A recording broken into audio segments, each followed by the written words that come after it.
The internet is full of fan theories that give alternate explanations to plot lines and endings of movies, series, games, cartoons, and virtually every conceivable media out there. But some strange theories are a little darker than others, suggesting a more twisted view of the characters that we have grown accustomed to. On the 3rd of November, 2021, 40-year-old Sheena Louise Gibbs suddenly disappeared after telling her family in Chicago that she was planning on traveling to Davenport, Iowa, to take care of her mother who'd been hospitalized. Sheena had experience in the medical field since she formerly worked as a home health aide and was involved with COVID-19 test scheduling at the University of Illinois.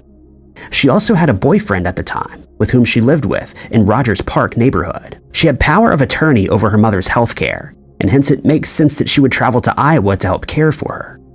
Before leaving on the 3rd of November, she told her aunt that she would be arriving in Iowa the following day.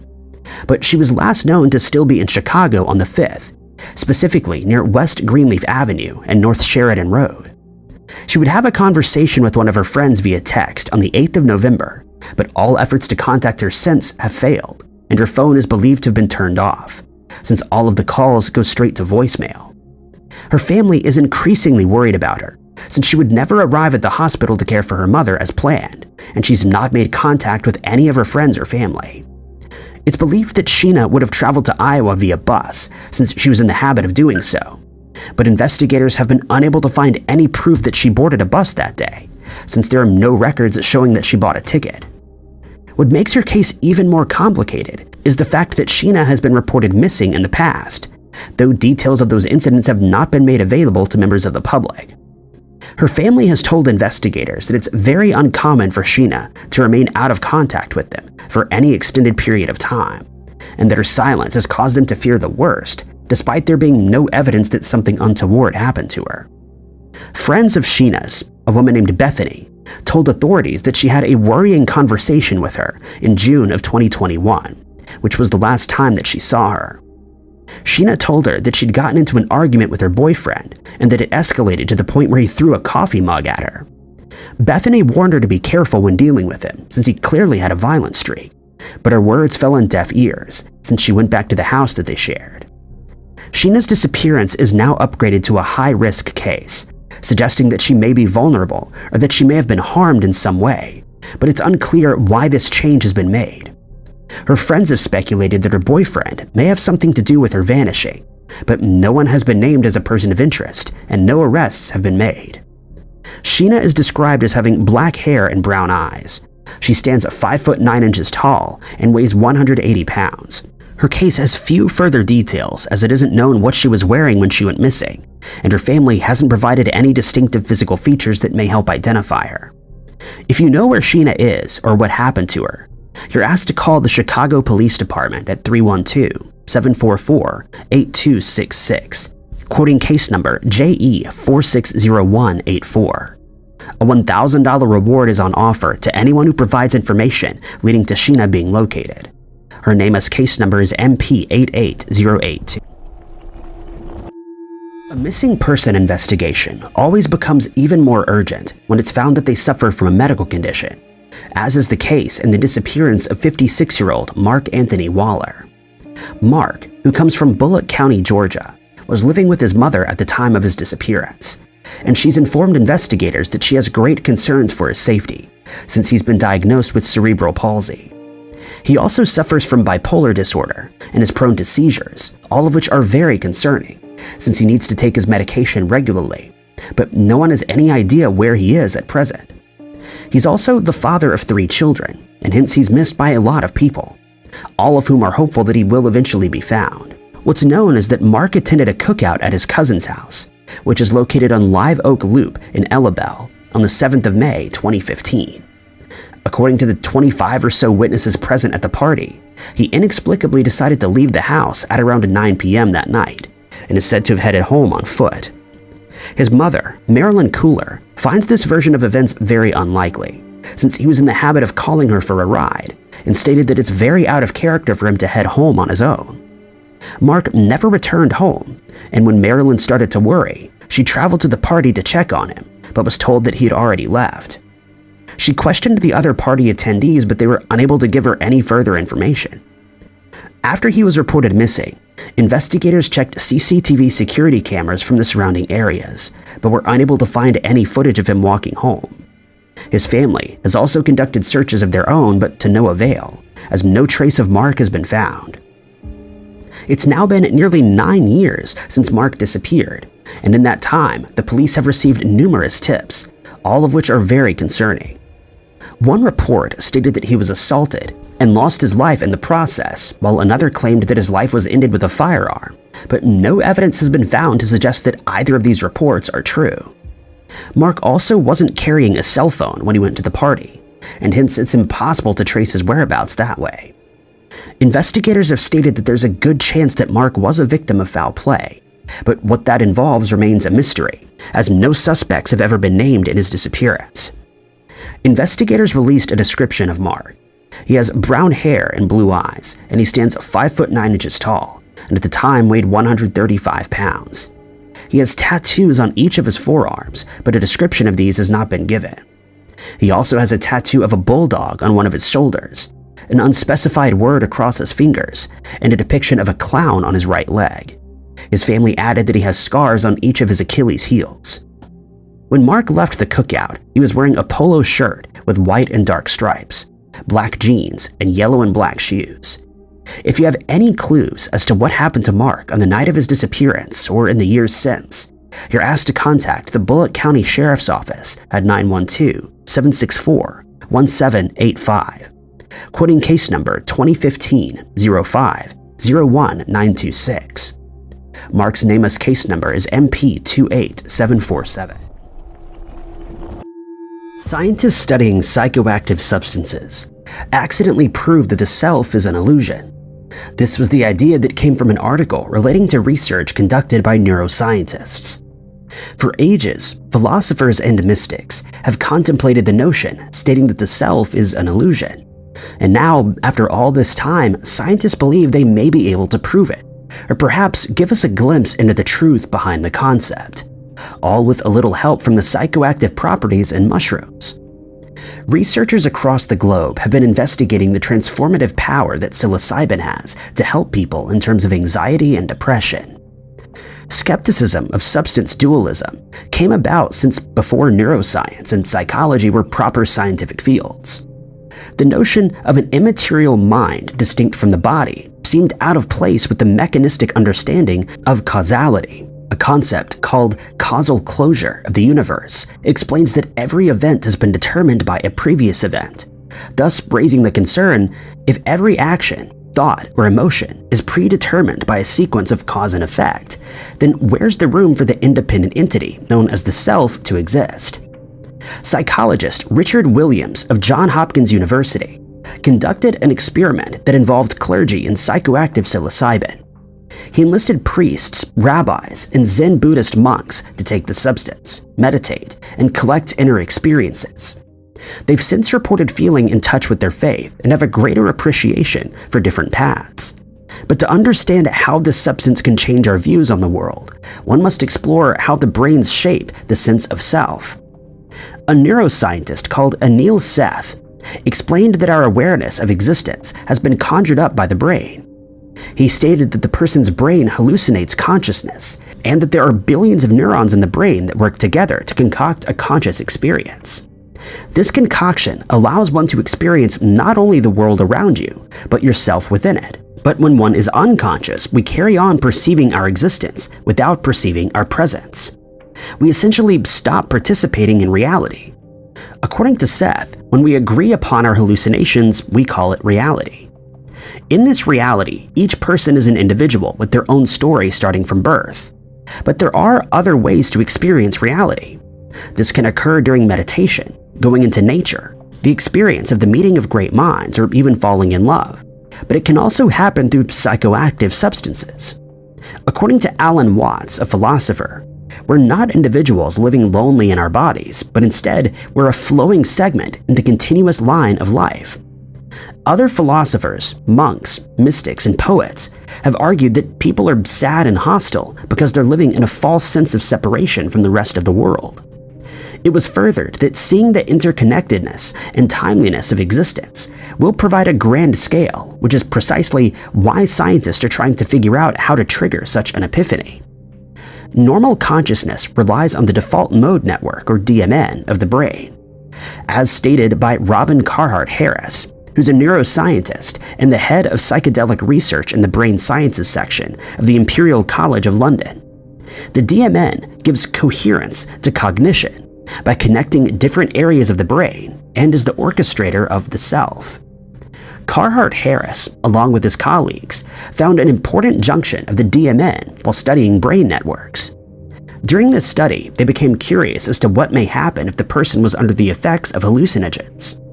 While analyzing the effects of psilocybin on the brain, it was discovered that the DMN became inactive and an alternate network of consciousness arose.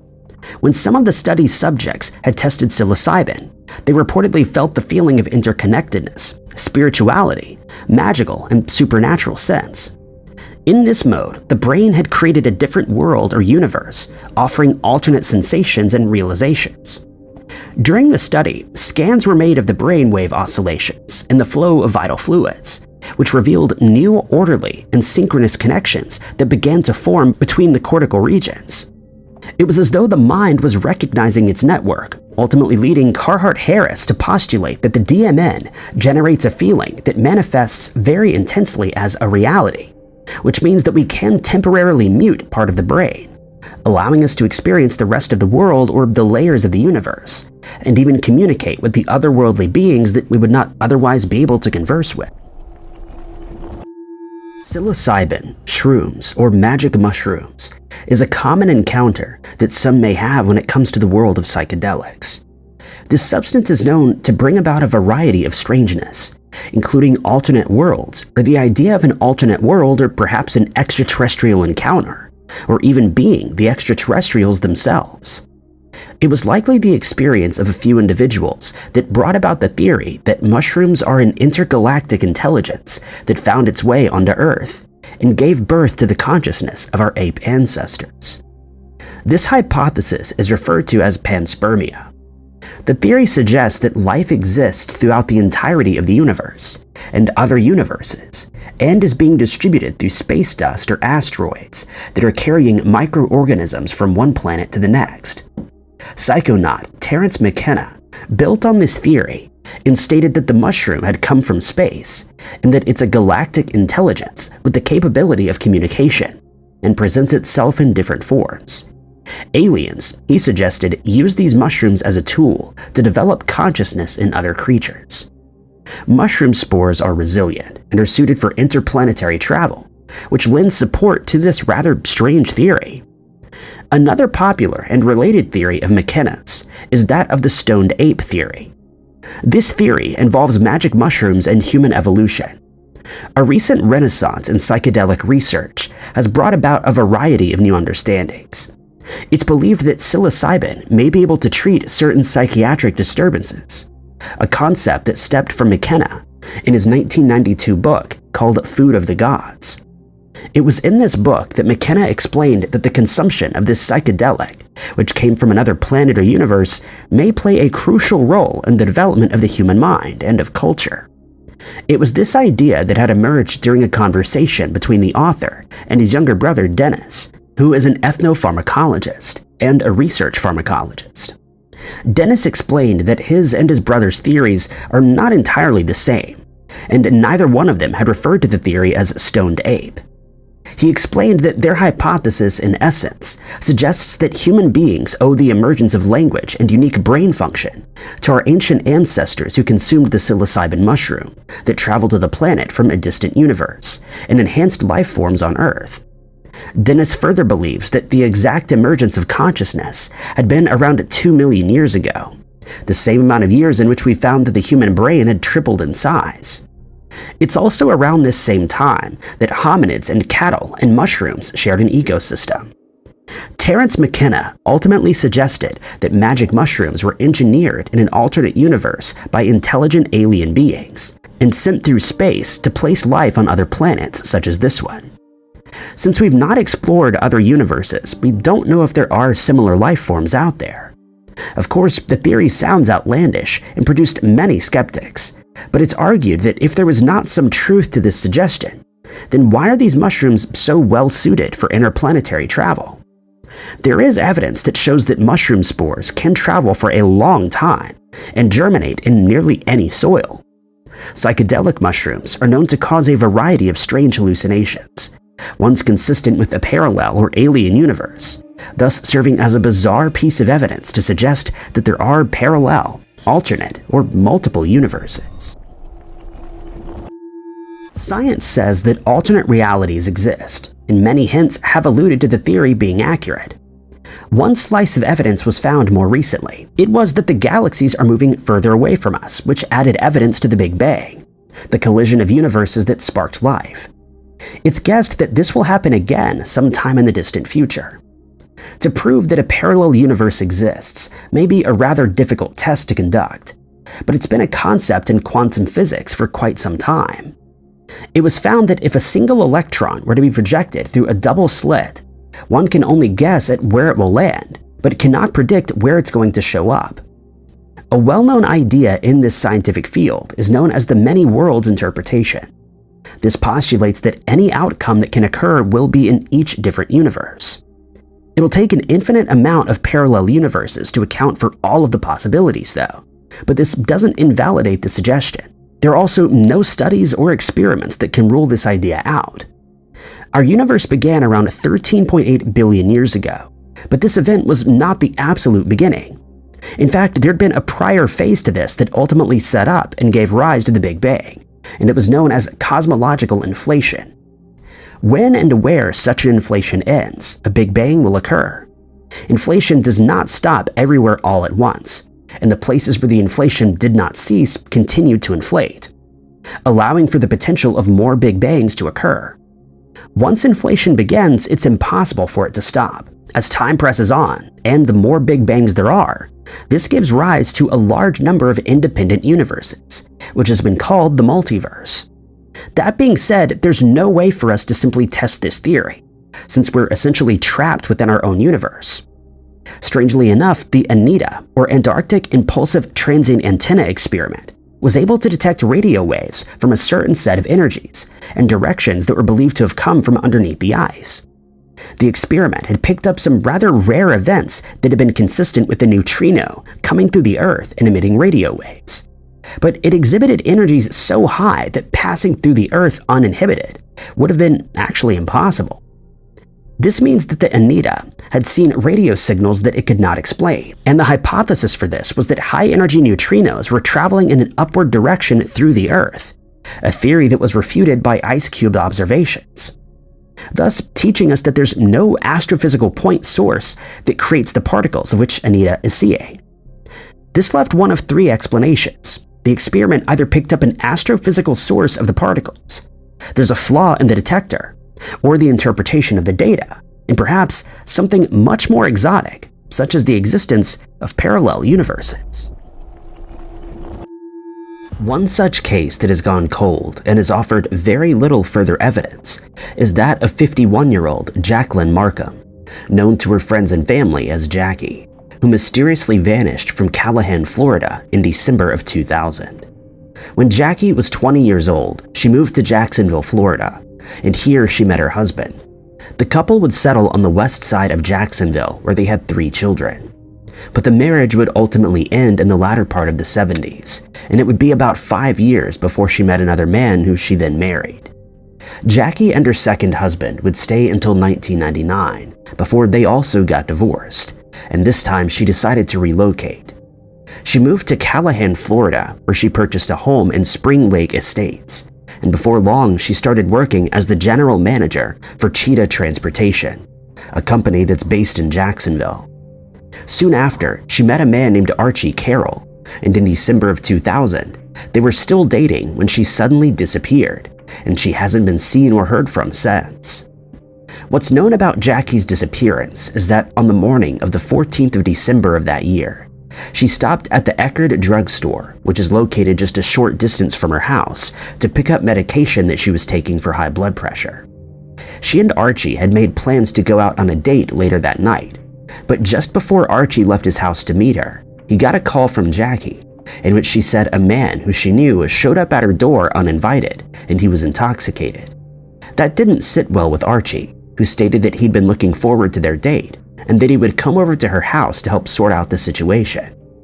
Jackie agreed that this was the right course of action, but asked Archie to keep his temper under control. He then got into his car and drove to Jackie's house in Hive Lane, but when he arrived there, he was surprised to find that neither Jackie nor her friend were there. He decided to wait, assuming that Jackie had offered the man a ride home, as she was likely worried that the two would get into an argument. But minutes eventually turned into hours with no sign of Jackie or her friend. Archie would end up spending the night at Jackie's house, and when he woke up in the morning, he was dismayed to find that she still hadn't returned. Fearing that something untoward may have happened, he decided to file a missing person report with the Nassau County Sheriff's Office. It would later come to light that Jackie also didn't show up for work that morning, causing even more concern for her well-being. Her family would later state that they knew something was wrong when she didn't show up for a visit in Tampa 2 days later. They'd made plans for Jackie to visit her grandson on his birthday on the 16th of December, and she would never have missed the celebration without informing her family that she couldn't make it. The first step in the investigation was to look for clues at Jackie's house, since this was her last known location. Investigators went through the home with a fine-toothed comb but were unable to find any signs of a struggle or any clues that could lead them to her whereabouts. They discovered that her dog and pet fish were still in the house as well as all of her personal possessions, with the exception of her purse, but this wasn't seen as strange as she likely would have taken it with her when she went out. Her car was still parked in the garage, and inside, the medication that she'd picked up earlier the previous day was still sitting on the passenger seat. Worryingly, her purse would be found shortly after, about 15 miles from her house in a ditch close to the Jacksonville Port Authority.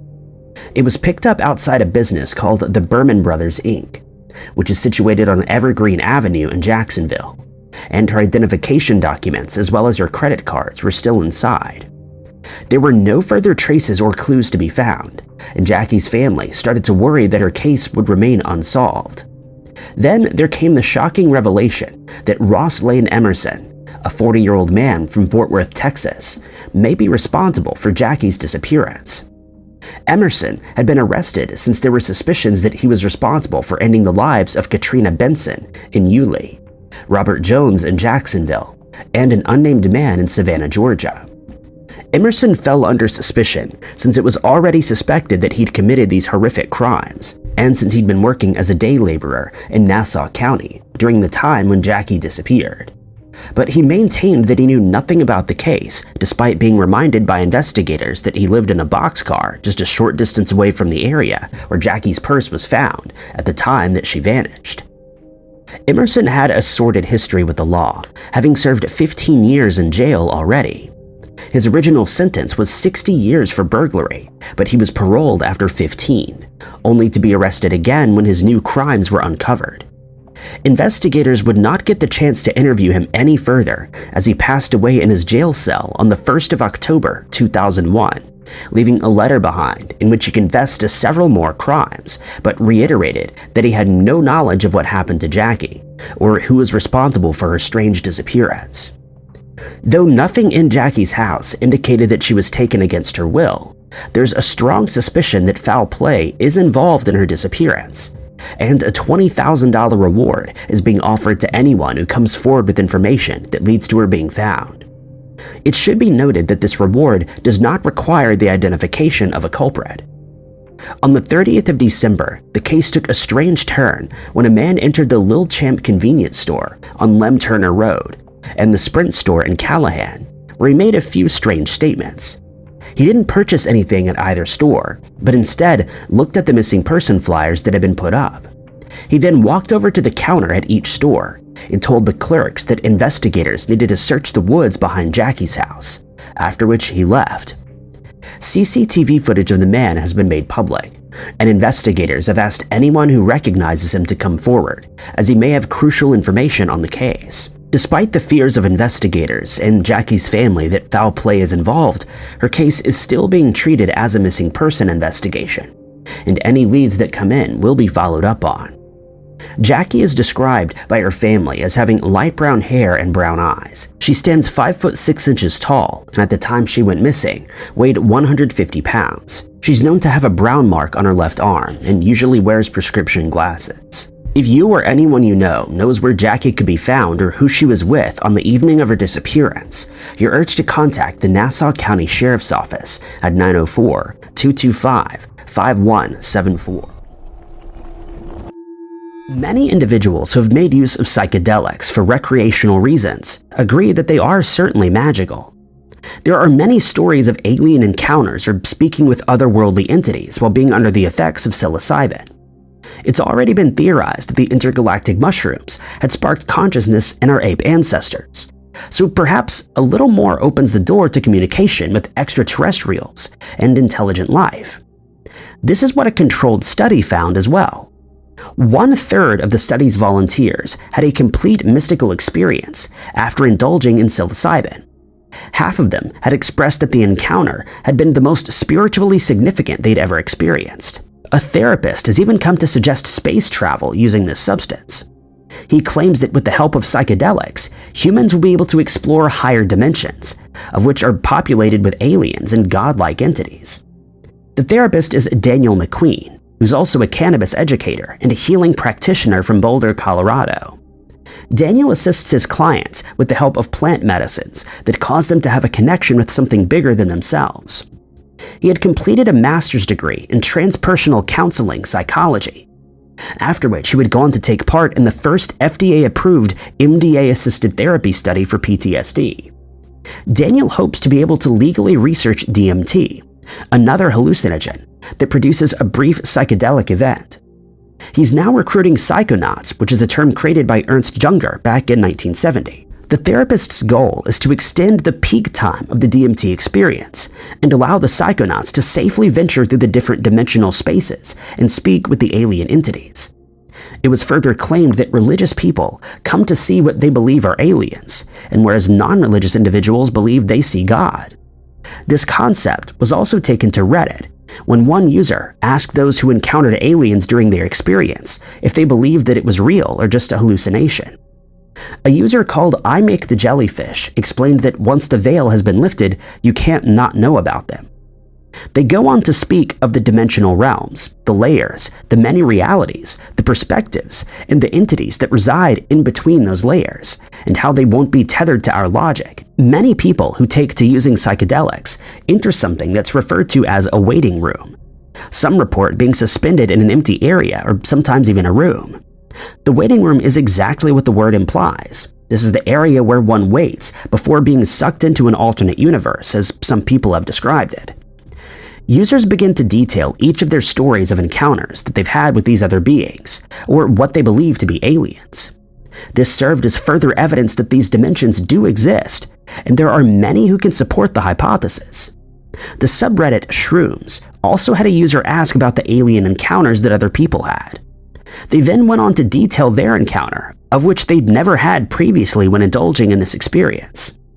They claimed to have heard aliens in their heads and saw what they described as a Lovecraftian being, with light spilling from its mouth. It's encounters like these that serve as a hint into the concept of alien realms, and how these universes live right alongside us, and it only takes a certain effort to be able to experience these different realms. Of course, everyone will experience a different realm, since it's guessed that there are so many that are ebbing in and out of our own as well as one another. Some individuals who have indulged in psychoactive substances have reported seeing entities for a short duration. Some of these encounters involved telepathy, and the entities are seen differently by each person.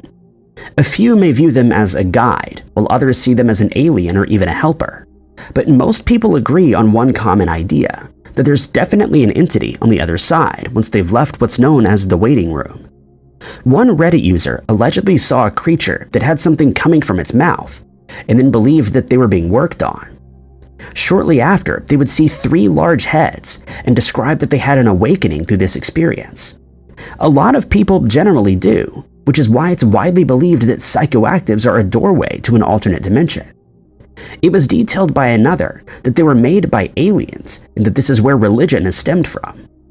Egyptian tombs have been known to harbor depictions of stars and spacecrafts and alien visitations. While it has been argued that these are singular experiences that are nothing more than simple hallucinations, some groups have subjected themselves to a shared experience. One user has told the story of how he and some friends had indulged in psilocybin when they began to see purple alien entities coming from the sand. Everyone had seen the exact same thing. This is often the case when people indulge in this activity together, only leading to more questions regarding our universe. If these people are each seeing the same thing, then perhaps they're ebbing into a close universe or a layer that's only revealed to them when certain areas of the brain become disconnected. It's not only psychoactives that have been known to cause shared illusions. There are examples of such a phenomenon occurring throughout history. Such was the case referred to as the Moberly-Jourdain incident, or the accidental time slip. The two women had been walking on the stomping grounds of Versailles when they suddenly saw people dressed in attire consistent with that of centuries prior. They also heard odd noises and distant music. Both women would later speak of their encounter and detailed the exact same things, yet it was passed off as a shared hallucination. It's stories such as these that have presented some evidence that the possibility of a parallel universe is more likely than not. For the time being, it can only be theorized that such a thing can exist, while some convincing evidence continues to be brought up throughout the years. From traveling to another realm through a psychoactive state, to headlines reading that NASA has found evidence of a parallel universe, we're much closer to uncovering the truth of these alternate realities than we may realize. When someone who's in good physical shape suddenly disappears without explanation, it's usually a huge cause for concern, as there's the chance that they were injured and are unable to contact anyone for help.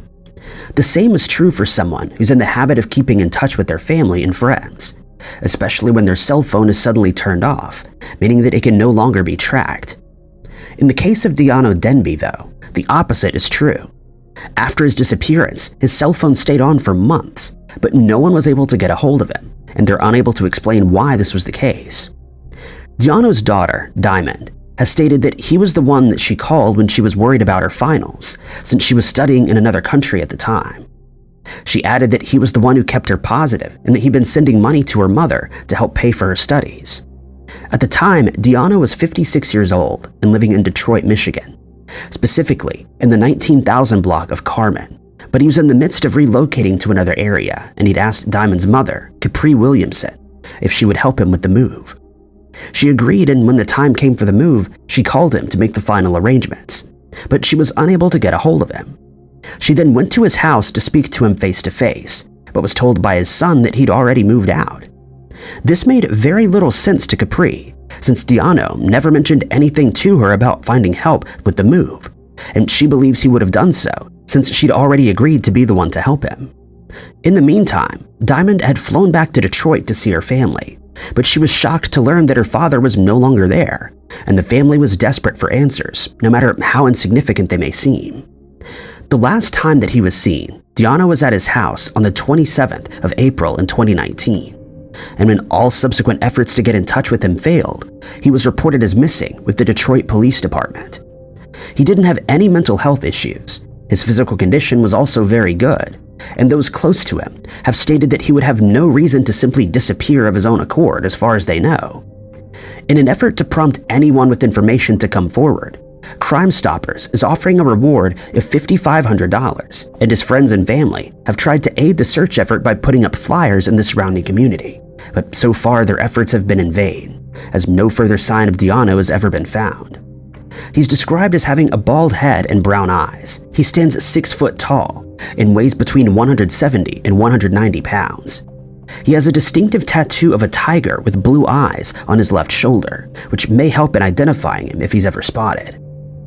One setback in this case is that no one knows what he was wearing on the day when he went missing, but since it's been years since he went missing, it likely won't be a big factor in his case. In these types of cases, there are usually at least a few clues for investigators to follow up on, but in Diano's disappearance, there's a marked lack of evidence and tips, making it harder for him to be tracked down.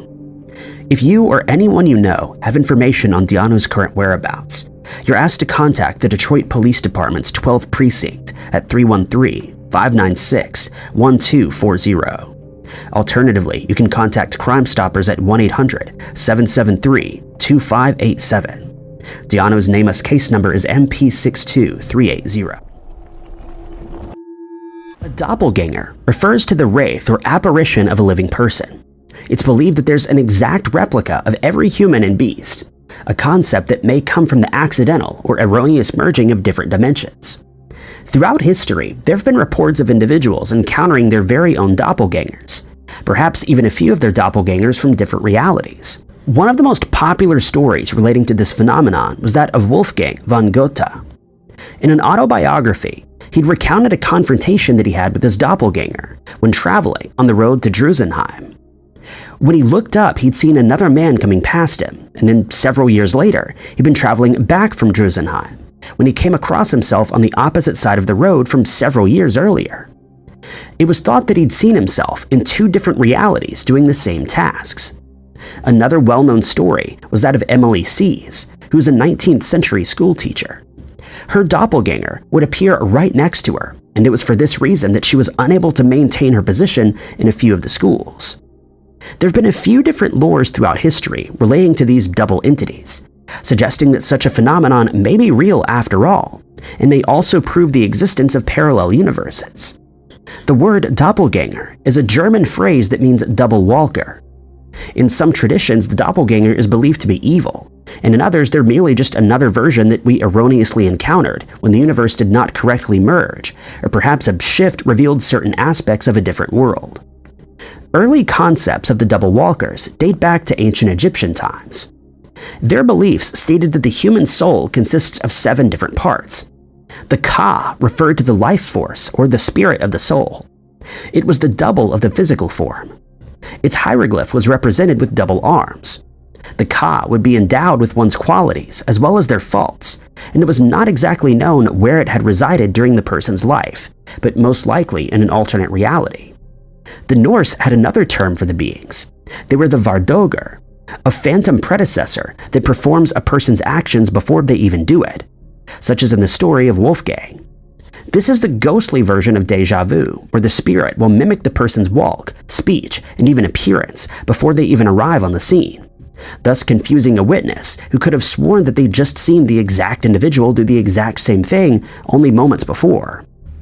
The Vardogur is part of Norse and Scandinavian folklore and carries distinct features. Forerunners in this concept are unlike the standard doppelganger. The Forerunner goes ahead and performs the actions of its counterpart before it can even get there. Additionally, they were not seen as something negative or positive, but rather a neutral entity or an echo of the future or a different realm. Doppelgangers were also a concept in the Irish fairy lore, where it was believed that fairies would kidnap people and take them to the fairy realm, replacing them with an exact copy. Such was the case in 1895, when an individual named Michael believed this to be the case of his significant other, Bridget.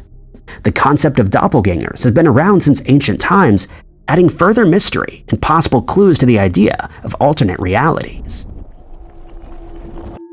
Christopher James Hoy has been missing for almost 2 years, and his case includes some very strange details that his family is still finding it hard to figure out, as are investigators who are at a loss as to where he may be. Christopher, his wife Alicia, and his 2 children had moved to a farm in Dixon, Missouri from Illinois to start a new life since they decided that homesteading was the right way to go. It afforded them a simpler life and meant that they could spend more time with the children.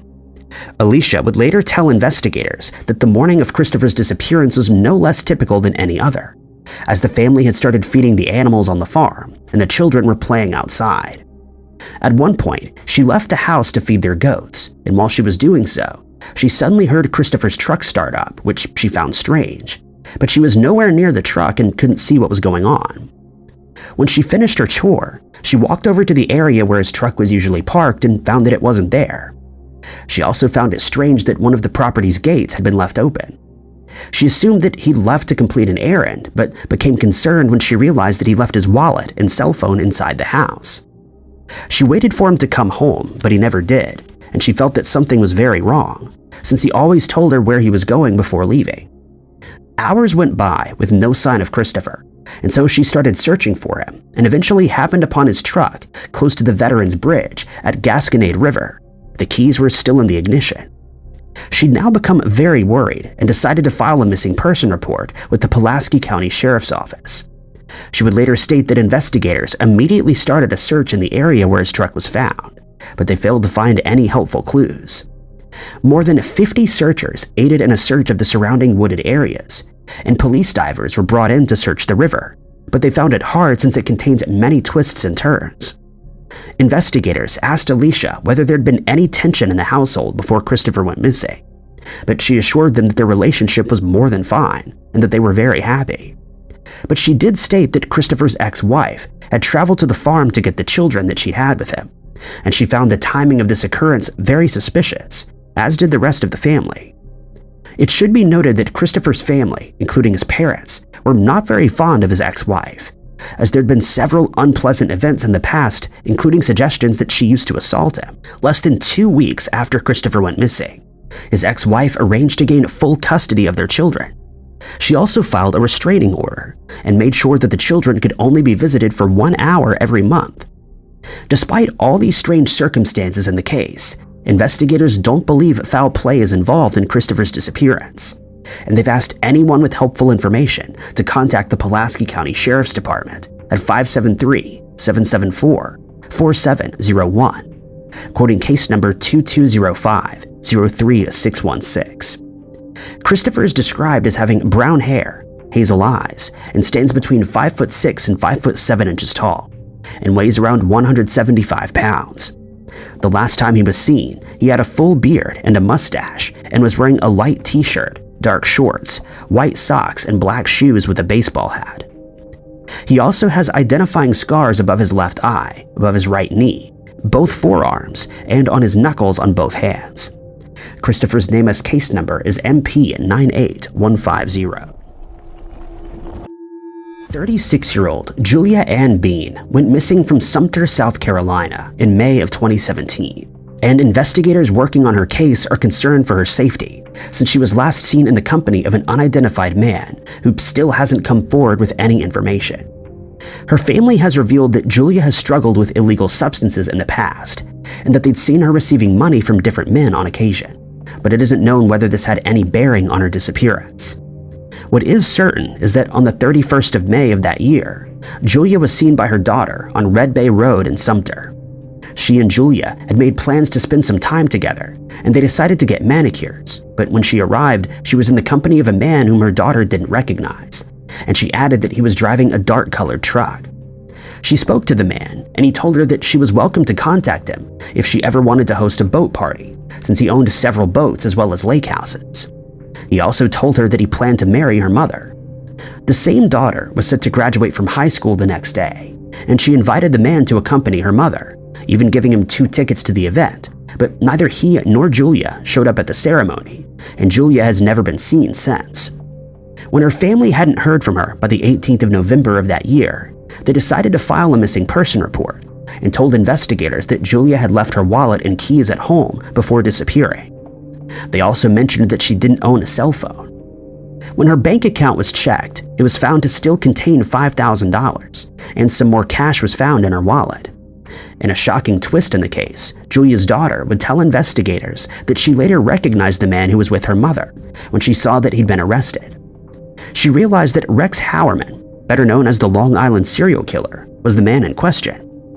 Howerman lived in a wooded area about 2 hours from the spot where Julia was last seen, and he's known to have driven a Chevrolet Avalanche truck, but no evidence has been found that he's responsible for her disappearance. Despite the lack of evidence, it's believed that Julia was the victim of foul play, and her family is desperate for answers in her case, and for her to be found.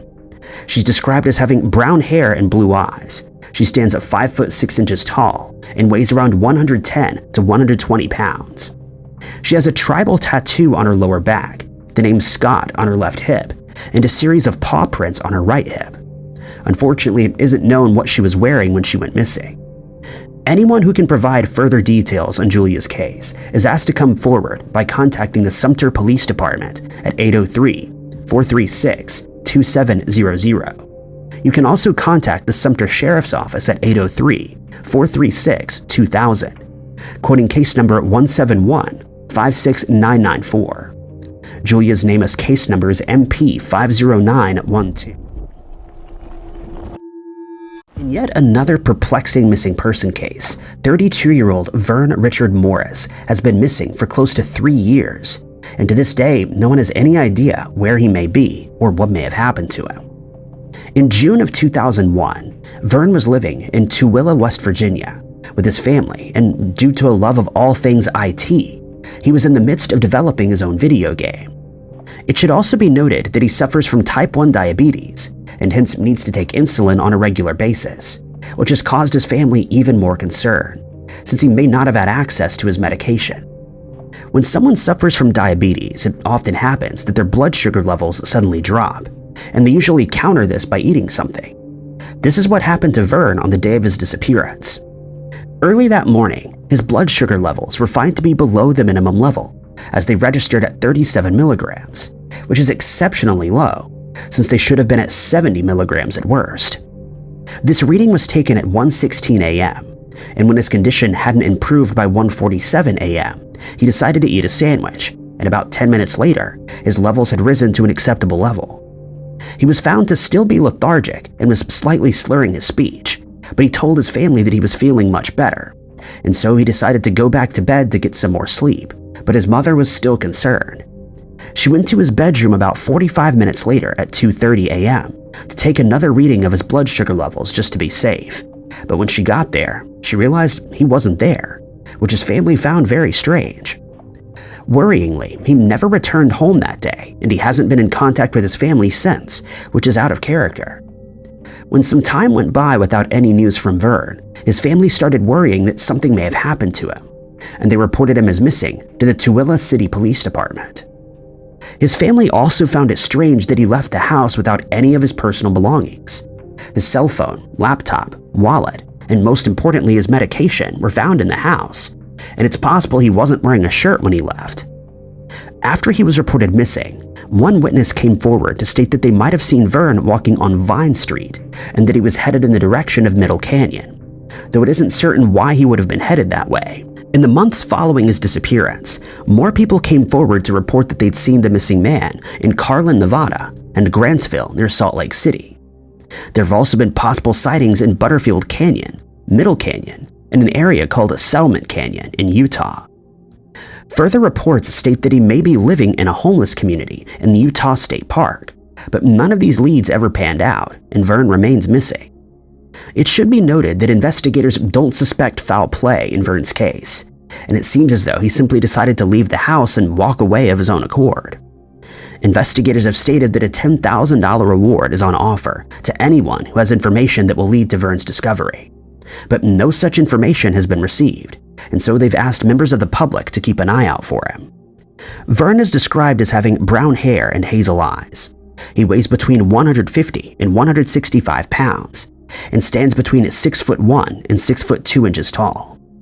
When he disappeared, he had a beard and a mustache, though he may currently be clean-shaven. His family also added that he has a chipped front tooth, which may help in identifying him. At the time of his disappearance, Vern was wearing blue jeans, dark-colored socks, and black tennis shoes. Anyone with information on Vern's case is urged to contact the Tooele City Police Department at 435-882-8900, quoting case number 21T05974. Vern's NamUs case number is MP82360. Peculiar insects, cephalopods, deep-sea creatures, ant behavior, and rock hyraxes related to manatees and elephants are only part of the reasons why we already live in an alien universe and have no need to find another. It's also this that further supports the idea that there are a few dimensions that are weaving in and out of one another. There are some creatures on this planet that are incredibly strange and almost appear alien-like. For ages, humans have been trying to reach the extraterrestrial and intelligent life forms in the stars, but those life forms already walk our very planet.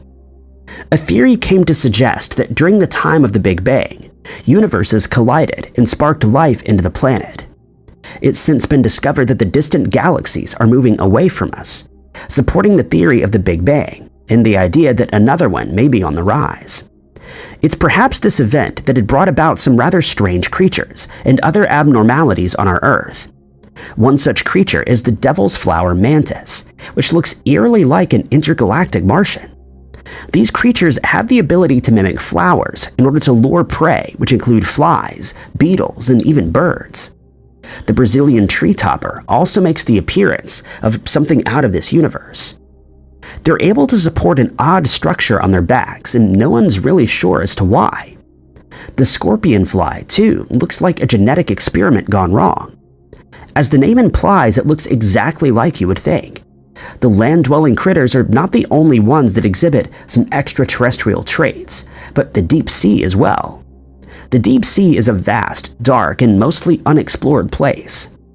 This is where the phenomenon known as deep sea gigantism takes place. Squids, cephalopods, jellyfish, and siphonophores travel the seas. Squids project an ink substance to deter predators, and some jellyfish can be split in half only to regenerate and become two separate organisms. Siphonophores refer to the microcolonies of the sea. Each section has its own function in such a colony. Siphonophores can reach great lengths, with some acting as a trap to catch prey. Others act as oars, and the rest as a means of eating. The nutrition then gets passed along to all the other individual organisms in the colony. And that's not just animals that have such strange and adaptive traits, but some plants as well. The Venus flytrap certainly looks like something created in an alien laboratory.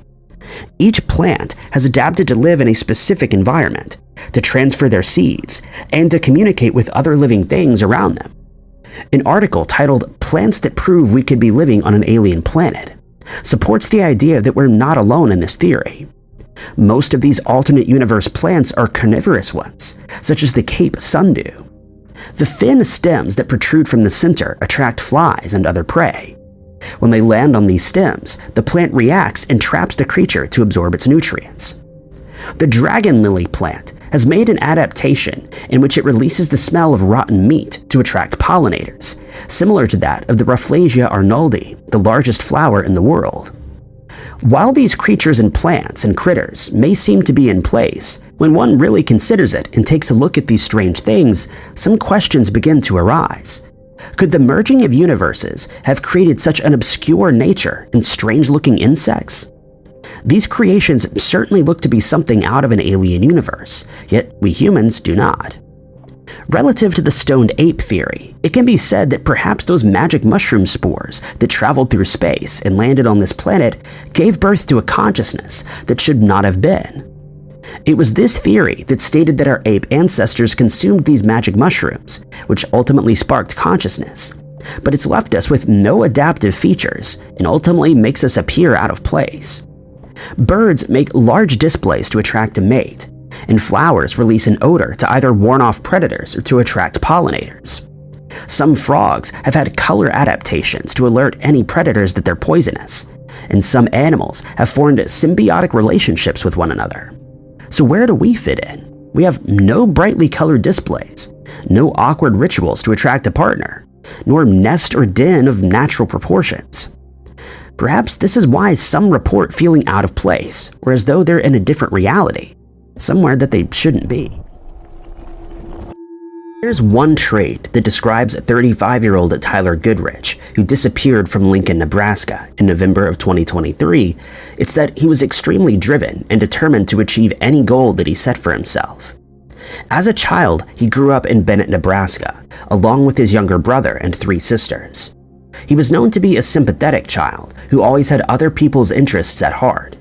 On one occasion, even asking his mother if she would bake cookies for the cooks at his school, since they had always baked cookies for students.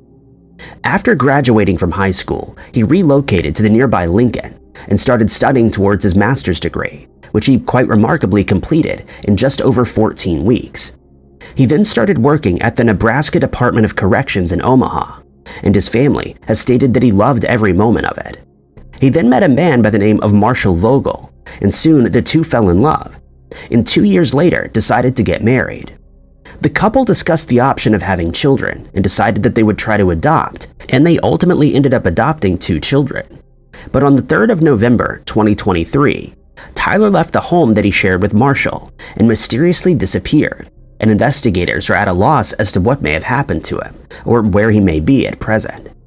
Tyler's father, Lonnie Goodrich, told investigators that he last saw his son at a family get-together just before Halloween. He added that he spoke to Tyler on the phone and via text messages after that, but hasn't seen him since that day. On the day of his disappearance, Tyler had finished his work shift, after which he traveled to a Costco to pick up a few pizzas for dinner. He and Marshall ended up having a hard discussion about their relationship that evening, since he felt that their marriage may not be as sturdy as they thought at first, despite still loving each other. At one point in the discussion, Marshall asked Tyler what his perfect night would be, to which he replied that he'd like to have pizza with their kids while watching a movie. And so that's what they decided to do, though their eldest son was working at the time. When the movie and dinner were done, the couple continued their discussion, but this time it resulted in a heated argument that ended with Marshall calling 911 at 7:47 p.m., though it isn't certain what prompted him to do so. While Marshall was on the call with the 911 operator, Tyler left the house via the garage door and simply vanished, never to return. 2 deputies were sent to the house to help clear up the domestic disturbance, but found that he had already left. Investigators listened to an audio recording that Marshall took of the argument, and they stated that it was nothing unusual and that it was more of a discussion rather than a heated exchange. The audio has not been made publicly available. They spent the next 30 minutes looking for Tyler in and around the house, but were unable to find any trace of him, and so they left since the disturbance was no longer an issue. They found surveillance footage of the missing man from Costco, where he could be seen buying pizza at around 5:30 p.m. They also noted that he seemed to be in fine spirits in the footage, and that nothing seemed strange or out of place. The following day at 9:35 a.m., Marshall would dial 911 again to report that Tyler still hadn't come home and was starting to become concerned since not hearing from him. Lonnie was also informed that Tyler was missing, and he immediately found this strange since he was in the habit of spending a lot of time online and never went very long without contacting someone he knew, adding that Tyler rarely went 5 minutes without being on his phone. He also added that his son had never gone missing before, and that his absence was completely out of character. For the following 2 days, investigators and Tyler's family attempted to contact and locate him without success, since his cell phone was found to still be at the house along with his wallet. What made his disappearance even stranger was that Tyler had signed up to run a marathon in Lincoln that weekend, an event that he would never miss since he was an avid runner. Tyler knew that he would be one of a team of runners, and he would never let his teammates down. By Sunday, the 5th of November, word of Tyler's disappearance had spread, and a large group of volunteers showed up to aid in the search for him. Searches were conducted along the trails that he's known to run along, but no sign of him was found. The Lincoln Parks and Recreation Department lent a hand by creating a virtual map of the area so that searchers could keep track of the areas that had been covered, and local law enforcement advised the family on how a proper search should be conducted. A missing person flyer was printed and handed out in the surrounding areas. Further searches were carried out with the use of a helicopter, drones, and search dogs, but all these efforts were in vain, as not a single clue has been found to indicate where he might be. Since Tyler had a large online presence, his digital footprint was scrutinized for clues, but it was found that he hadn't posted to any of his social media accounts, and his financial records have also shown no activity since he disappeared. The only clue they have to go on is a short piece of footage from the couple's Ring doorbell camera, which shows someone running down the dark street outside their home while carrying a flashlight. Investigators believe this was Tyler, and that this was the last known sighting before he disappeared. Tyler's family also agrees that the person in the footage is likely him, despite the footage being a little dark and grainy. It should be noted that the camera was situated at the back of the house, and that Tyler was heading in the direction of a barn where several animals were kept. Lonnie added that the area beyond the barn is extremely difficult to traverse, especially after sunset, as it's full of thorny briar bushes as well as locust trees, and it would not be possible to walk through without difficulty. Cameras from other houses in the area were checked, but no further footage of Tyler was found. As tips came in, other areas were searched, but this also yielded no results. Marshall gave investigators complete access to the house, since he wanted to be ruled out as a person of interest as quickly as possible. And investigators don't believe he had anything to do with his disappearance, despite being hesitant to cooperate at first. The FBI has also become involved in the case, albeit in a supervisory role to ensure that the investigation is carried out correctly and thoroughly. A Facebook page called Let's Find Tyler Goodrich has been created by his family and currently has over 22,000 followers. Foul play is not suspected in Tyler's disappearance, but his father holds out little hope that he'll be found alive, since he missed both of his parents' birthdays, which Lonnie believes he would never have done if he was still alive. Tyler is described as 6 foot 1 inches tall and weighing around 185 pounds. He has a runner's build, red hair, blue eyes, pale skin, and a red beard, and a lot of freckles. He also has multiple tattoos, though these have not been described. The last time that he was seen, he was wearing a gray zip-up running sweatshirt, gray shorts, and his running shoes, along with a Garmin watch.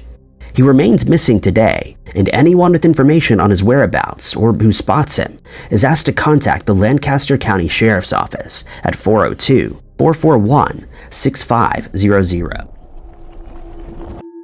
57-year-old Lonnie Uribes mysteriously vanished from her hometown of Colton in California on the 2nd of August 2020. At the time, she was living in the Ricci Canyon neighborhood, and she remains missing to this day. What makes Lonnie's case so strange are her movements before she went missing that day. Ring doorbell footage from her neighbor's house shows her arriving there at 3:30 a.m., which would be strange under any circumstance, but it gets even stranger. She could be seen ringing the doorbell and waiting outside the door for several minutes before she seemingly made up her mind to leave and then walked towards her house. No one has been able to figure out why she was at her neighbor's door that early in the morning, and some people see it as a major cause for concern, since it isn't something she was in the habit of doing.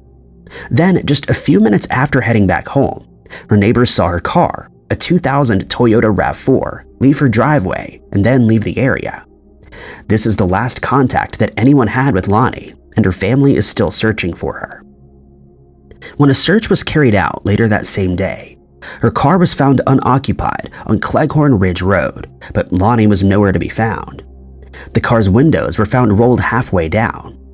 Inside the vehicle, investigators found a few of her personal belongings, including her purse, cell phone, and the shoes she was seen wearing in the security footage, which were found on the floor of the driver's side.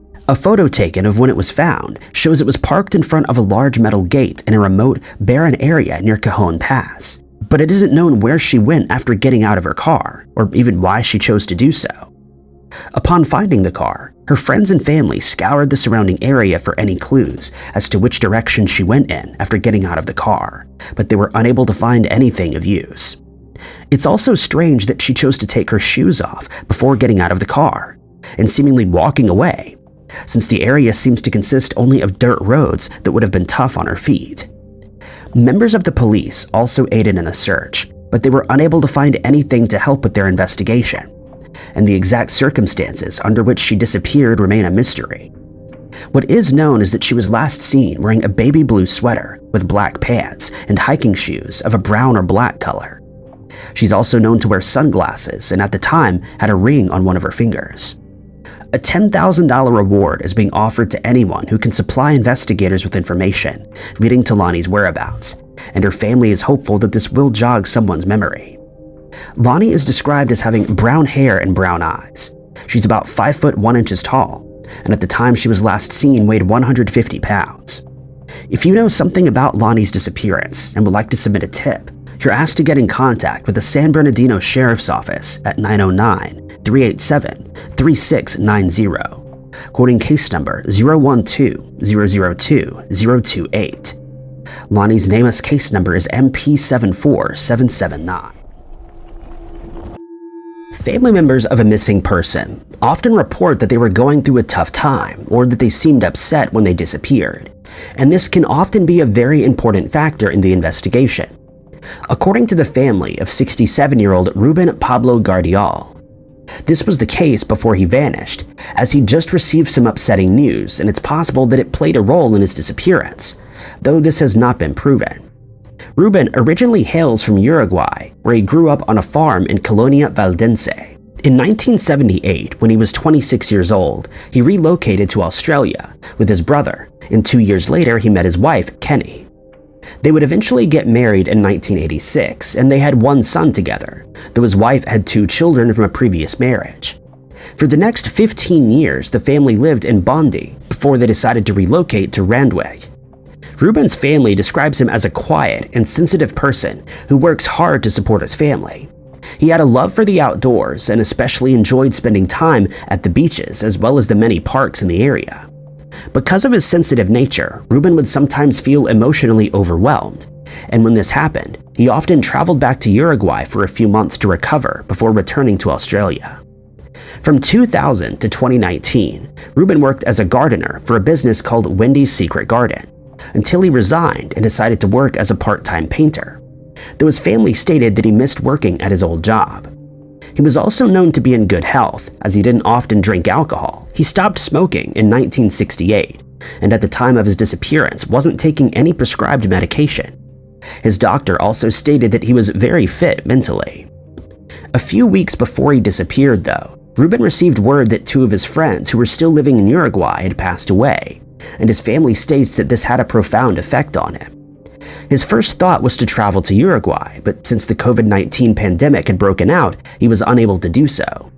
He had a telephone conversation with his brother on the 27th of October, in which he was noticeably upset about the news, and his brother never heard from him again after that. His wife later told investigators that when she left for work the next day at around 6:40 a.m., he was sitting on a couch in their living room, watching the news and having a cup of coffee. She also stated that he was meant to go to work later on, and that he didn't seem to be acting out of character. Later that morning, at about 7:40 a.m., Ruben left the house in his black Holden Commodore truck, but when his wife returned home from work, he was nowhere to be found. When he still hadn't come home by the following morning, his wife reported him missing at the Randwick police station. Investigators immediately released a description of his truck and searched the local beaches in case he had gone there, but they found no sign of him. The couple's house was also searched and Ruben's iPad was analyzed, but it held no useful information. When his employer was contacted, it came to light that he wasn't supposed to be working on that day that he disappeared, and a check of the local hospitals also yielded no results, as no one with his name had been admitted. When his cell phone records were checked, they showed that Ruben's phone last pinged off a tower at 61 Jennifer Street, Little Bay at 11:27 on the day that he disappeared. On the 6th of November, the search area was increased to include Cornell, and before long, Ruben's truck was found in a parking lot on Prince Charles Parade. It was found that rust had built up on the truck's brakes, and hence it was assumed that it had been parked in the same spot for a few days. Ruben's son provided investigators with a spare key to the truck, and when it was searched, no further helpful clues were found. The search for Ruben continued on the 6th of November with the aid of a Polair helicopter, police canine unit, coastal, as well as patrols and ground searches along the Caltex Wharf and the surrounding areas to no avail. CCTV footage was obtained from several areas including a gas station and hotel where the truck could be seen driving shortly after Ruben left his house. Further CCTV footage showed the truck parked on a curb. He was then seen getting out of the truck and walking a short distance away, but then returned to the vehicle about 2 minutes later and sat inside for about 7 minutes. Just after 9 a.m., he drove away and was seen making a U-turn on Gannon Street before driving back towards Prince Charles Parade. This was the last time that Ruben was seen, and today he's still not been found. The area of Prince Charles Parade was searched for CCTV footage, and a witness came forward to state that they saw the black truck parked in the same spot for several days. But no one had seen him, and his family started handing out missing person flyers in the area. The next area to be searched was the Kamei Botany Bay National Park. Searchers combed the area on foot, on horseback, and with the use of ATVs, as well as trail bikes, but again, nothing was found. CCTV security cameras at Bona Point boat ramp were also closely scrutinized, but showed no signs of Ruben being in the area before his disappearance. Unfortunately, there are no working security cameras in the Kema Bay National Park, and those that have been put up are meant as a deterrent only. Facial recognition technology was also implemented, but failed to pick up any signs of Ruben. When his bank records were checked, it was found that he last withdrew a total of $1,600 from an ATM in Bondi Westfields, which wasn't considered out of the ordinary by his family. One more search of the Cornell coastline was carried out on the 18th of December, but this once more proved fruitless. His phone records also showed that he had made no calls on the day that he went missing, and everyone who had spoken to him on the phone in the weeks before he disappeared was interviewed, with no results as nothing out of the ordinary was found. Ruben is described as having gray hair and brown eyes. He stands about 5 foot 7 inches tall and is of a slim build. Anyone who has seen Ruben or who has information on his case is asked to contact Crime Stoppers at 1-800-333-000. Universe may be found within oneself. Over the years, there's been a rise in individuals feeling as though they've been projected into an alternate reality, or feel as though they're no longer real. One Reddit user brought this exact scenario to the community. He headed his post as "Anyone else get this weird feeling like you're living in a parallel universe?" and proceeded to explain that whenever he gets back home from a rave or a festival, he feels as though he's out of place, and this feeling lasts for just over a week. He asked the other users if they'd ever experienced this, or if they still had it even if they were sober.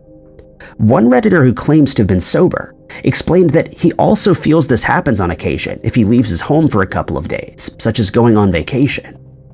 This seemed to be an agreement amongst most of the users. Another even stated that when they'd gotten up for work that day, they just didn't feel right at all, as if they'd been in a dream or were supposed to wake up soon. The feeling of being in a dream is another common perception that many have experienced in the last few years. In fact, the feeling of being in another universe, a dream, or not feeling real at all is so common that it was given a name: depersonalization derealization disorder. This can occur when one feels as though they're seeing themselves from outside of their body, or feeling as though the things around them are not real, and it can cause the feeling of being in a dream. Many people may have had an experience such as this at some point, but for others, this feeling may never go away or continuously reoccur. Depersonalization symptoms include feelings that one may be seeing their thoughts, feelings, or body from outside, such as floating above themselves, feeling like they're a robot or not in control of what they're saying or doing, the sense that the body, legs, or arms are twisted or not in the right shape, or perhaps are larger or smaller than usual. Some have even felt as though there was cotton wrapped around their head. Another symptom is that the individual's memories lack emotion, and the idea that they may not be that person's memories at all. But could this be the effect that one may feel when being pushed out or into another realm? The symptoms of derealization may be more common among some. These include the feeling that the people and surroundings that are around that person are not real, and everything feels like a movie or a dream. Feeling emotionally disconnected. The surroundings appear out of shape, blurry, or colorless. Thoughts involving time that are not real, including recent events that feel like they'd come from a distant past, or finally, the unrealistic thoughts about both distance and the size of the surroundings or objects may accompany this disorder. Depersonalization derealization disorder is considered a phenomenon, but perhaps we can find the answer to it in the theory of multiple universes. Many individuals may have experienced a sudden shock, as if they were being pulled out of reality, notably sometime during their childhood, and ever since have reported feeling as though they're in a different realm, or feel like they're no longer the same. There are also cases where the person feels as though they don't feel like they belong in this reality, or they belong in a different universe. This was what one person came to suggest on another forum, and stated that they don't think it's depersonalization. Another stated that they'd also felt detached from reality, and like the world was playing in the background. It was on this forum that various other individuals asked similar questions, ranging from "Why do I feel like I'm not real?" to "Why do I feel like I don't belong here?" These recurring questions and suggestions further support the idea that it can be used as evidence to prove the multiple or parallel universe theory. Perhaps when the universe collided and the alternate realities shifted together, some individuals didn't merge correctly. 22-year-old Virginia Ackley Erickson was regarded as a kind and devoted mother to her 6 children. Virginia, her husband David, and their children shared a home in Sweet Home, Oregon, and to the outside world they had an idyllic lifestyle. Behind closed doors, the dynamics were very different though. It would take almost a year for Virginia's sudden disappearance to be investigated, and when the police began digging, what they uncovered shocked them. Virginia was born on April 24, 1941 in Washington, as the youngest of 7 children. Not much is known about Virginia's life growing up, other than she acquired the loving nickname of Jenny. The Ackley family were devoted fundamentalist Christians who would spend every weekend at church. Jenny and her siblings usually attended Bible study outside of service, and Jenny even played piano for the church. In 1959, Virginia Ackley became Virginia Ackley Erickson when she married David Erickson. Shortly after getting married, the two moved to Sweet Home, Oregon. In quick succession, Jenny and David welcomed 6 children into the world and raised them in a loving fundamentalist household. Jenny continued to play piano for the church while their family attended weekend services. The Ericksons seemed perfect to the outside world, but David was hiding a dark side. His children would later accuse him of being cruel towards them on multiple occasions throughout the years. According to David, the last time he saw his wife, Jenny, was on October 21, 1973. That day, he and Jenny were planning on going hunting in the Oregon wilderness while the children attended church. Bizarrely, when the children returned home, their mother was gone, and their father didn't seem all too concerned. In fact, her absence was rarely mentioned in the Erickson household. When Jenny's family finally called and asked to speak to her, David would make up a plethora of excuses as to why she couldn't come to the phone. Jenny visited her family every 6 weeks, and her absence was quickly picked up. It wasn't until September of 1974, when David was arrested on unrelated charges, that Virginia's disappearance was discovered. Around the same time, the Lynn County Sheriff's Office received an anonymous postcard instructing them to investigate Virginia's disappearance. David Erickson was questioned multiple times, and each time he gave a different story. He told the police that he'd gone hunting alone that day, and when he returned, his wife was gone. In another iteration of the story, David claimed they both left the house, only for Virginia to walk away to meet with her boyfriend. David repeatedly told the children and Virginia's family that she'd gone to live with a truck driver in Oregon. Investigators and Virginia's family believe she lost her life that October morning, but there's no evidence to tie David to the crime, nor proof that any crime occurred. David would serve 6 of his 10-year sentence, and the Erickson children were sent to live with relatives. Although many years have passed since Virginia's disappearance, her surviving children and grandchildren hope to get answers to lay the mystery to rest once and for all. Anyone with information is asked to contact Captain Andy Franklin of the Lynn County Sheriff's Office at 541-967-3950, quoting case number 741483. Everyone has that one memory that no one else who was involved seems to remember. Those memories are only known to that individual, and the others may attempt to explain it away by saying that it could not have possibly happened, and why that person may be remembering it differently.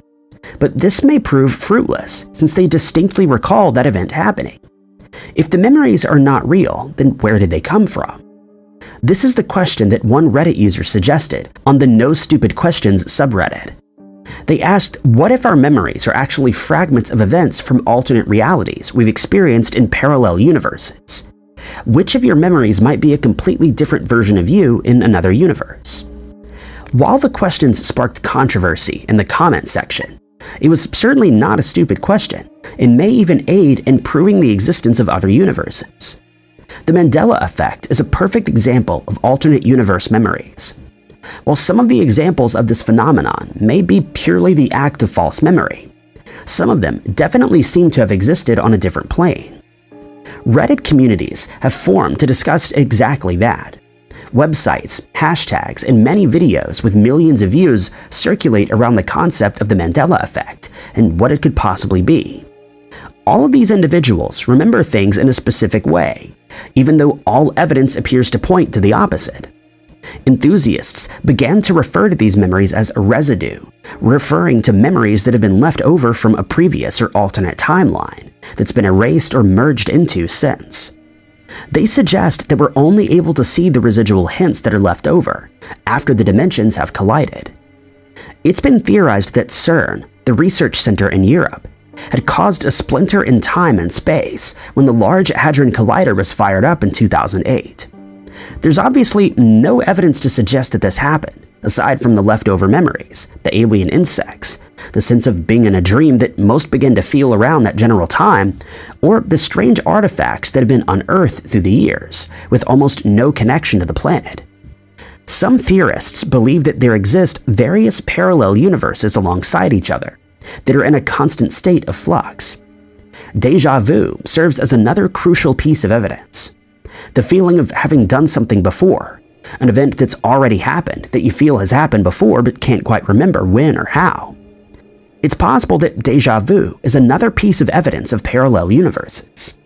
Either that event had already happened in another universe, or was happening at that exact same time, maybe even seconds ahead.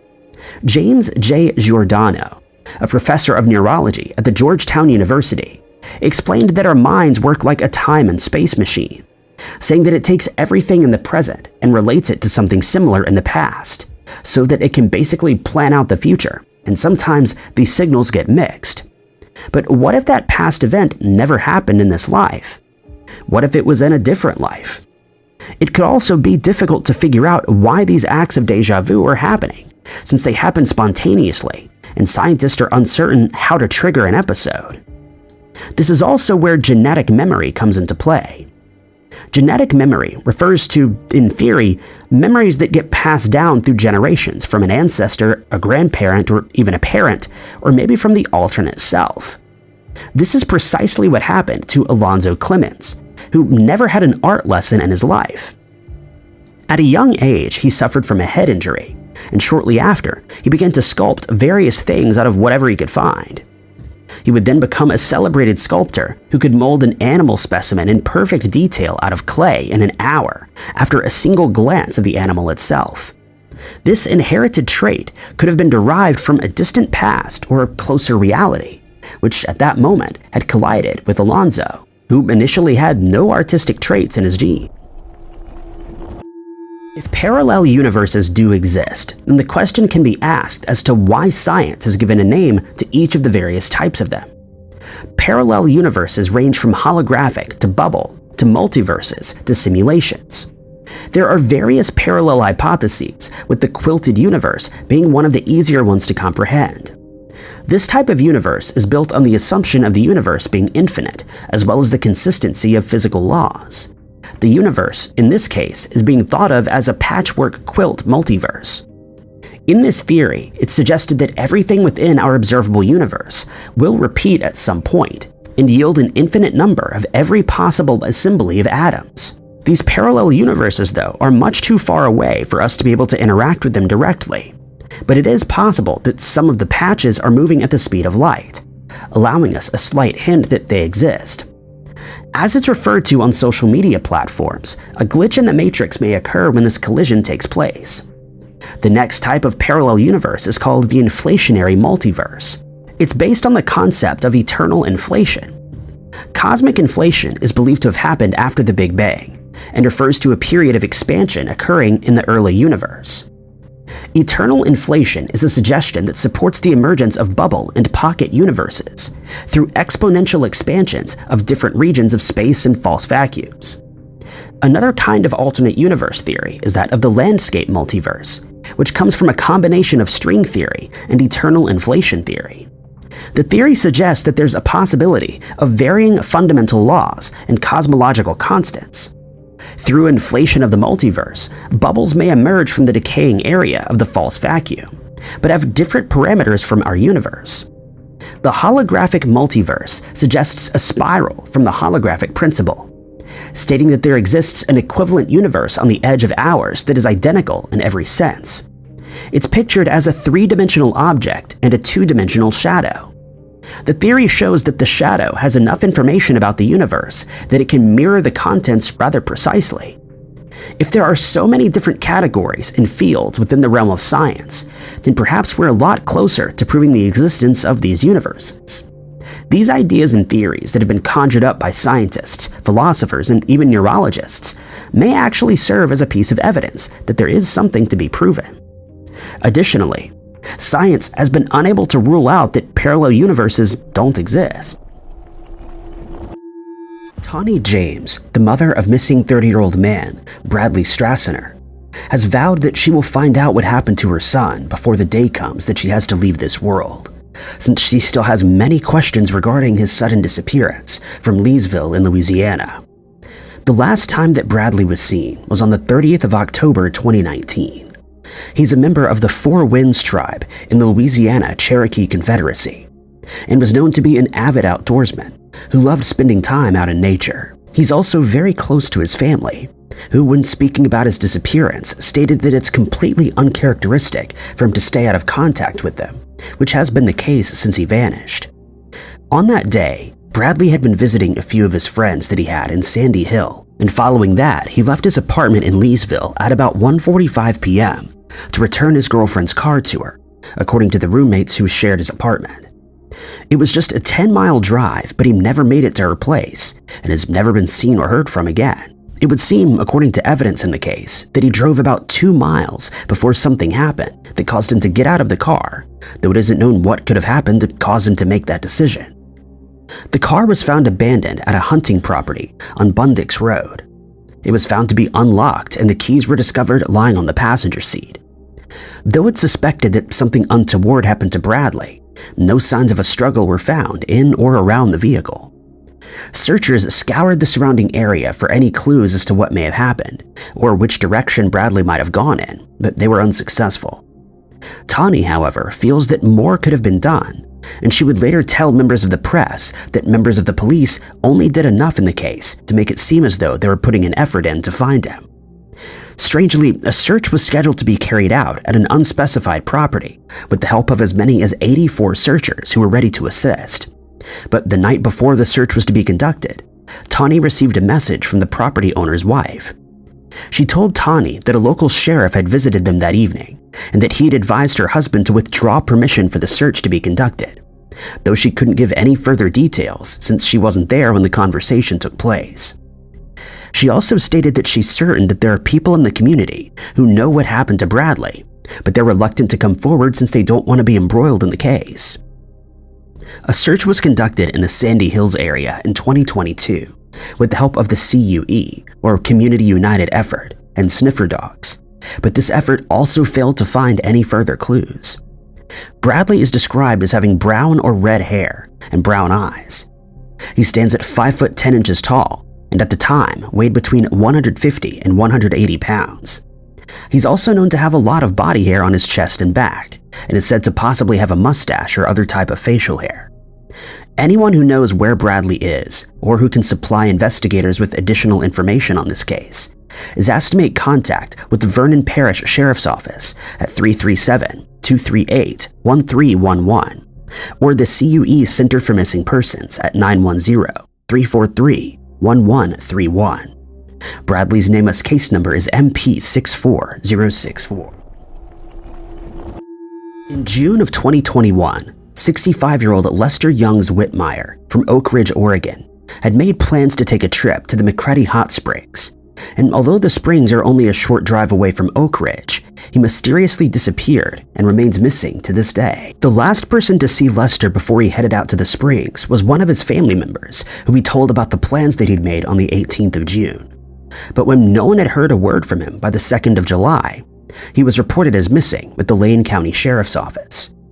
A search was immediately organized and Lester's car was found in the Willamette National Forest, which is where the McCready Hot Springs are located. Inside, investigators found some of Lester's belongings, but more alarmingly, they realized that his car had been stripped of parts by persons unknown. The area around the car was searched by the Lane County Sheriff's Search and Rescue Team in case any clues had been left behind. But since Lester had been missing for more than 2 weeks by this point, it came as no surprise that they were unable to find anything helpful. There are surprisingly few details available on Lester's case, and one would think that since he's now been missing for almost 3 years, his case would be more widely publicized, but sadly this isn't the case. But his family has not given up hope that he will be found alive, and they've asked that any member of the public who has any information as to what happened to him come forward, as even the slightest detail may prove useful in moving the case forward. Although the circumstances surrounding Lester's disappearance are rather unusual, since his car was just a short distance away from his intended destination, investigators don't believe that there was any foul play involved, and he remains classified as missing. He's described as having gray hair and brown eyes. He stands 5 foot 10 inches tall and is last known to have weighed around 200 pounds. He's also in the habit of wearing a beard and wears prescription glasses. His family has stated that he can be identified by a tattoo on his back, which depicts a centaur holding an eagle. Unfortunately, no one is certain what he was wearing at the time that he went missing. The Lane County Sheriff's Office has asked anyone with useful information on Lester's case to come forward by contacting them at 541-682-4141, and then choosing option 1 and quoting case number 213669. Lester's nameless case number is MP96310. 30-year-old Kenneth Gray Reed, known to his friends and family as Kenny, has been missing for over a year, as he was last seen in Mississippi on the 22nd of February 2023, and he's still not been located. At the time, he was living in Macomb, but he was visiting a family member in Shuqualak, specifically at Line Street. His family also noted that he suffers from a medical condition that's known to cloud his judgment, and so they're very concerned for his safety since he may be in a vulnerable state. He was last seen at this relative's house before he left in his vehicle, a blue 1998 Chevrolet Silverado. The vehicle was later recovered after it was found abandoned in the middle of the road close to a bridge, but there is no sign of Kenneth, and he hasn't returned home since. After the vehicle was searched, it was found that it may have been experiencing mechanical issues, and that Kenneth had no choice but to leave it where it was found and continue on foot. This wasn't a major cause for concern, since he was very familiar with the area, since he'd lived on nearby Cookson Road in the years leading up to his disappearance, but a search of the area was still carried out. Investigators enlisted the help of sniffer dogs from Search Dogs South, and initially they were hopeful that he'd be tracked down, since the dogs were able to pick up on his scent, but strangely it faded further down the road and eventually disappeared altogether. It's been suggested that he decided to hitchhike after being forced to leave his vehicle behind, and there's a strong possibility that he may have been picked up by a passing motorist. But investigators can only speculate whether this is the case, and where he may have been taken after that. To aid in the investigation, a $7,000 reward is being offered for any information that helps track Kenneth down. But at present, his case is still classified as a missing persons investigation, and his family has stated that they're increasingly concerned for his well-being. They've described Kenneth as having black hair and brown eyes. He weighs around 240 pounds and stands 5 foot 8 inches tall. He has several tattoos that may help in him being identified. The first is of a spider and is positioned on his right upper abdomen. He also has tribal tattoos on his right bicep, the word Kinwood on his forearm and his back, and the word Almighty on his fingers. Lastly, he has the names Margaret, Lil Mike, and Wendy tattooed on his right forearm, along with the image of a cross. It should also be noted that he has a scar on his right knee. When Kenneth was last seen, he was wearing a green shirt, black sweatpants, and black sandals. Anyone with information in Kenneth's case, no matter how small, is asked to contact the local county sheriff's office at 662-726-5332. There are discrepancies in statements made by people who are known to have been close with the missing person. It always hampers the investigation, since clear and concise information is needed to determine the direction that the case will take. This seems to be the case in the missing person investigation involving Marie Deli, a 34-year-old woman who originally hails from Haiti, but at the time was living in Naples, Florida. Marie and her family immigrated to the United States in 1984. At the time of her disappearance, she'd been working at a Walmart located at Tamiami Trail East for 5 years, and her co-workers described her as reliable and responsible in her duties, which is why they became concerned when she didn't show up for work on the 19th of May, 2010. At the time, she was married to a man named Mathnal Darius, with whom she had a rocky relationship, as the couple often got into arguments, after which Marie was in the habit of leaving the house for a few days, but always informed her family and her children where she could be found. On the 17th of May of that year, Marie worked her shift at Walmart as normal after being dropped off by her husband at around 8:30 a.m. According to his statement to investigators, she was captured by Walmart's CCTV security cameras as she left after completing her shift. But she's not been seen or heard from after that. He didn't, however, pick her up after her shift ended and told investigators that he had no idea who gave her ride, but that someone must have done so since she didn't have a driver's license. Footage from outside the Walmart shows a silver car arriving in the store's parking lot at the same time as footage shows Marie leaving, and CCTV cameras would again capture that same vehicle a short while later, as it was driven through a toll booth at the 101 mile marker eastbound towards Miami. Marie's supervisor would later tell investigators that she'd requested to have the following day off, as she needed to take one of her children to a doctor, and this request was granted, but she never showed up for the doctor's appointment. On the 19th of May, Darius received a call from Walmart, in which he was told that she didn't show up for work, and it was only then that he decided to file a missing person report, which investigators found strange. Darius was asked why he waited so long to report his wife missing, but he gave no plausible explanation. He also failed to account for his whereabouts on the 17th and 18th of May. But there still wasn't any proof that he had any knowledge of where she was, or that he had anything to do with her disappearance. It also isn't known what color car he was driving at the time. Marie's family became concerned when they couldn't contact her, since she had diabetes and didn't have her medication with her when she disappeared.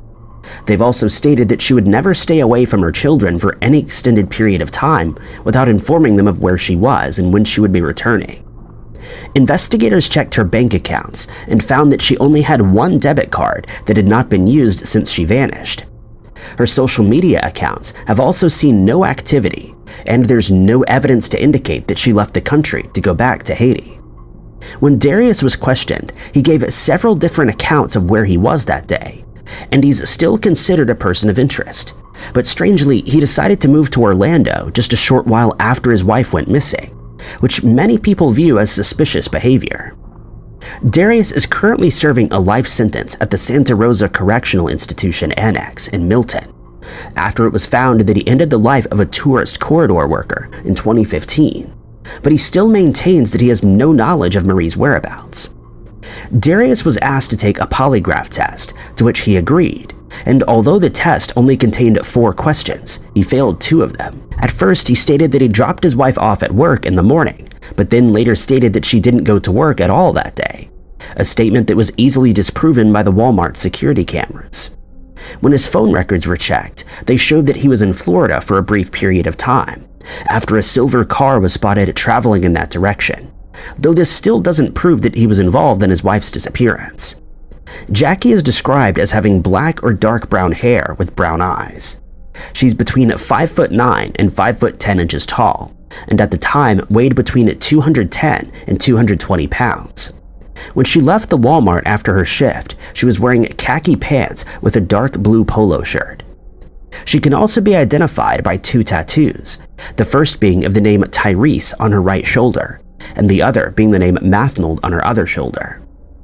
Marie's case remains unsolved, and anyone who can supply investigators with information leading to her whereabouts is asked to contact the Collier County Sheriff's Office at 239-252-9300. If you wish to remain anonymous, you can do so by contacting Crime Stoppers at 1-800-780-8477, quoting agency case number 1370610. It's often the case during a missing person investigation that the family finds it concerning that they haven't been contacted by their missing loved one, as this is seen as very out of character. And the case involving 22-year-old Mackenzie Lee Trottier is no exception. Mackenzie grew up in Saskatchewan, specifically in Saskatoon in Canada, with her parents Paul and Gina Trottier, and 2 sisters Sadie and Lorene. She's known to be an intelligent, kind, and sensitive person who had an innate love for animals as well as dancing and singing, as well as playing guitar.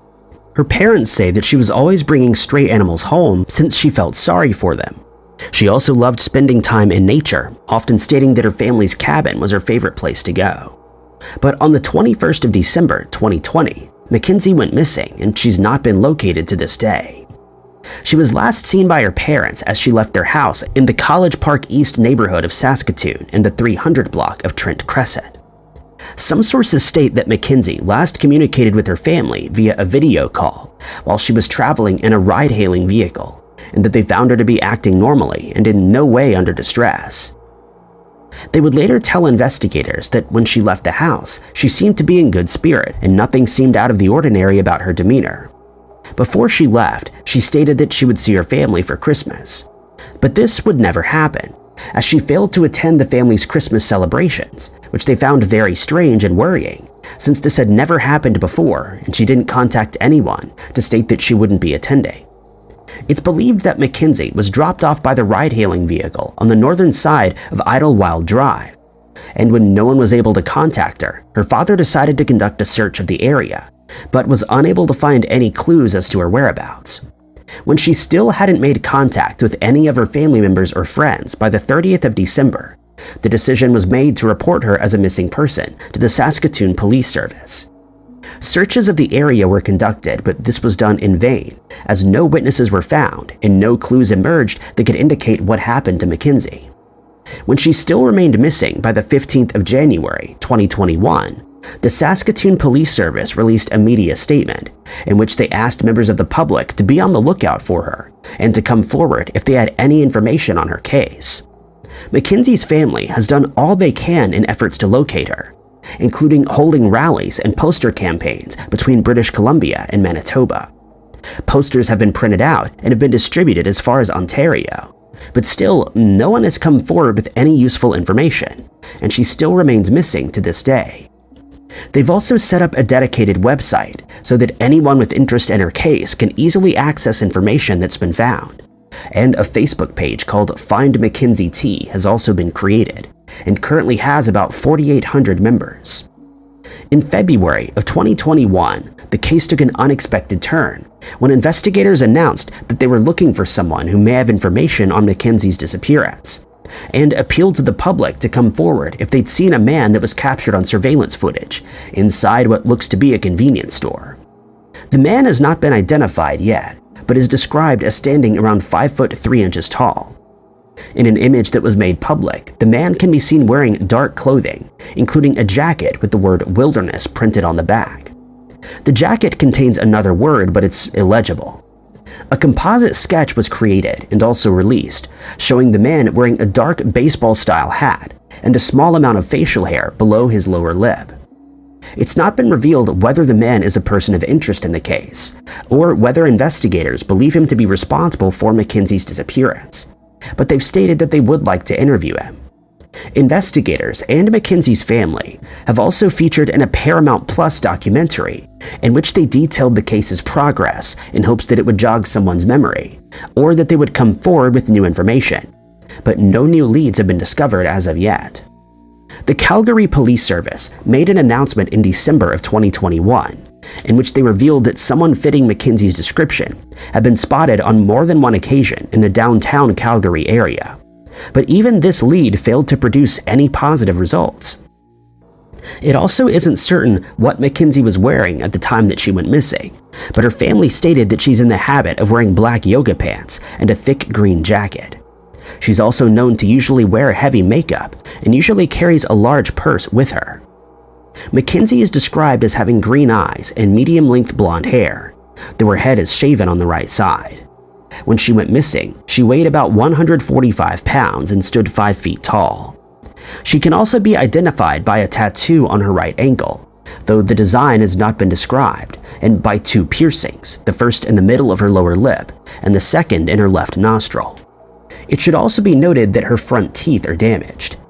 Investigators don't believe Mackenzie has met with foul play, but find it strange that she's not made contact with any of her friends or relatives. Her case is being investigated as a missing person investigation, and any leads that are received will be investigated. If you or anyone you know has information on Mackenzie's case, you're asked to get in touch with the Saskatoon Police Service at 306-975-8300. Alternatively, you can contact Crime Stoppers at 1-800-222-8477, where you can remain anonymous if you wish to. A $20,000 reward is being offered to anyone with information leading to Mackenzie's whereabouts. 21-year-old Jennifer Lynn Pentilla was no ordinary woman. Jennifer had a generous and loving spirit, and her only mission in life was to serve others in need. She had always put the needs of others before her own, and Jennifer was beloved by all those who met her. In 1991, Jennifer would begin a missionary trip to Mexico with the Christian missionary group. What should have been an eye-opening experience quickly turned into a nightmare. In late September of 1991, Jennifer left her home in Missoula, Montana, and headed for San Diego, California. Jennifer flew out to California, and when she arrived, she collected her beloved white Fuji mountain bike from the luggage hold. Jennifer had packed light for the trip, taking just her tent, sleeping bag, camping equipment, 2 Bibles, and $450. The plan was for Jennifer to head to San Diego, where she would ride her bike to Mexico to join the missionary group. The group planned missionary work in Mexico, providing clean water and amenities to those in poverty-stricken areas. The cause was incredibly noble, and Jennifer couldn't wait to reach out a helping hand. Between October 1st and October 17th, Jennifer rode her bike through towns in California and into New Mexico. By October 17th, 1991, Jennifer had reached Deming, New Mexico, which sits 60 miles from the US-Mexico border. That morning, Jennifer made what would be her final call to her mother, Lynn Harris. Using a payphone at a Shell gas station, Jennifer dialed the familiar number and was delighted to hear her mother's voice. During the call, Jennifer informed her mother she had a change of plans. She no longer wanted to travel solo to Mexico, as she was worried about the potential dangers that lay ahead. Instead, Jennifer had now planned to ride her bike from Deming, New Mexico to Minnesota to visit a friend. Lynn was relieved by the change of plans and even offered to buy Jennifer a plane ticket or bus ticket for her journey to Minnesota and back.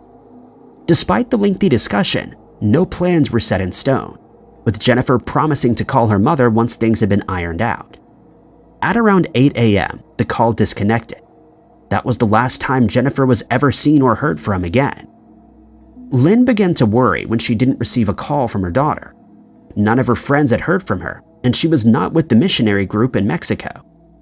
Days after placing her last call, Jennifer Pentilla was reported missing to the Deming Police Department.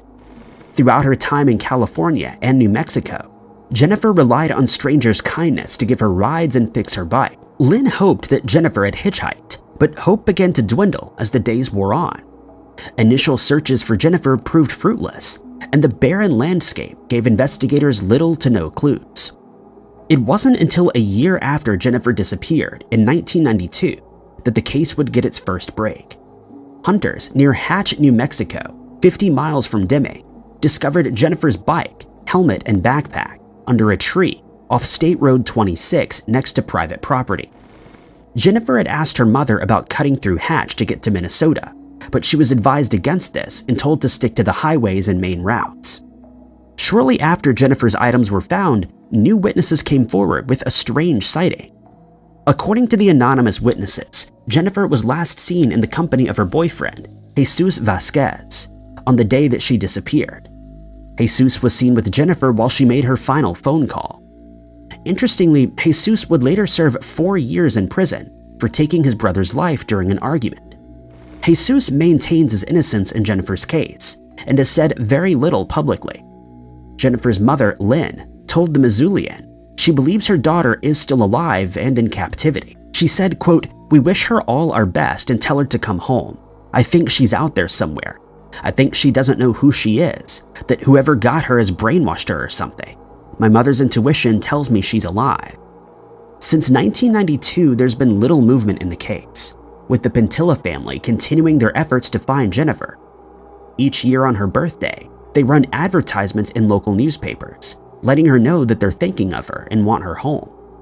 Jennifer Lynn Pentilla is described as a white woman with blonde hair, blue eyes, 5'5" and 112 to 125 pounds. She has a gap in her upper front teeth, a birthmark on her left forearm, a scar on her abdomen, and diagonal scars on the tips of her index and middle fingers.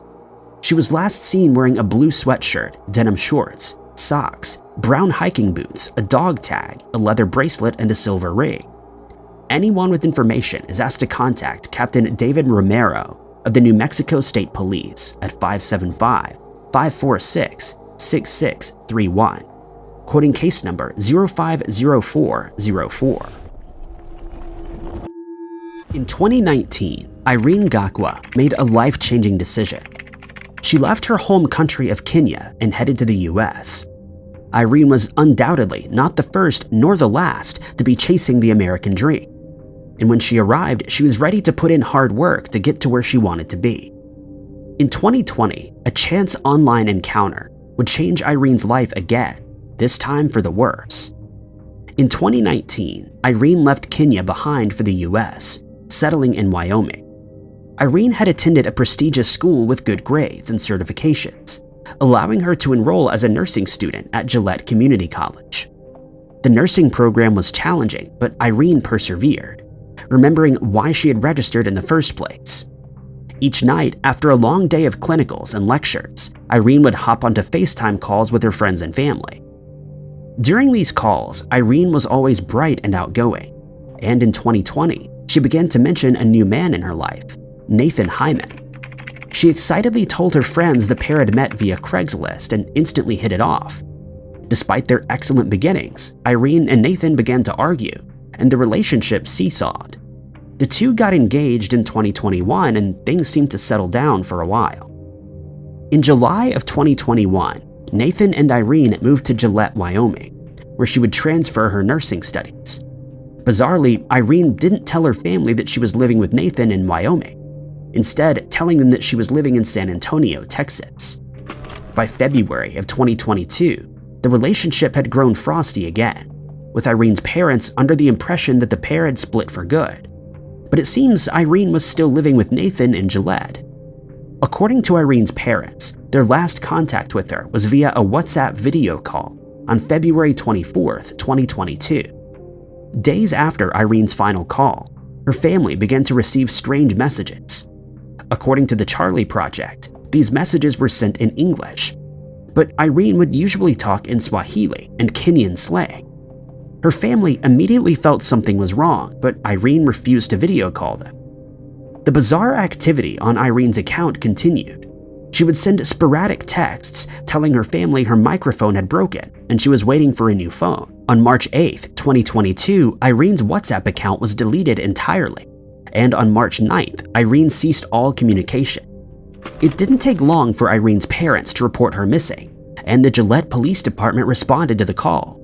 Suspicion immediately fell on Nathan Hyman, who had failed to act in the wake of his fiance's disappearance. Nathan told investigators he last saw Irene on March 4th when she stormed out of the home with bags in her hand. He last saw her getting into a dark SUV. Since Irene's disappearance, Nathan has refused to cooperate and will not talk to investigators.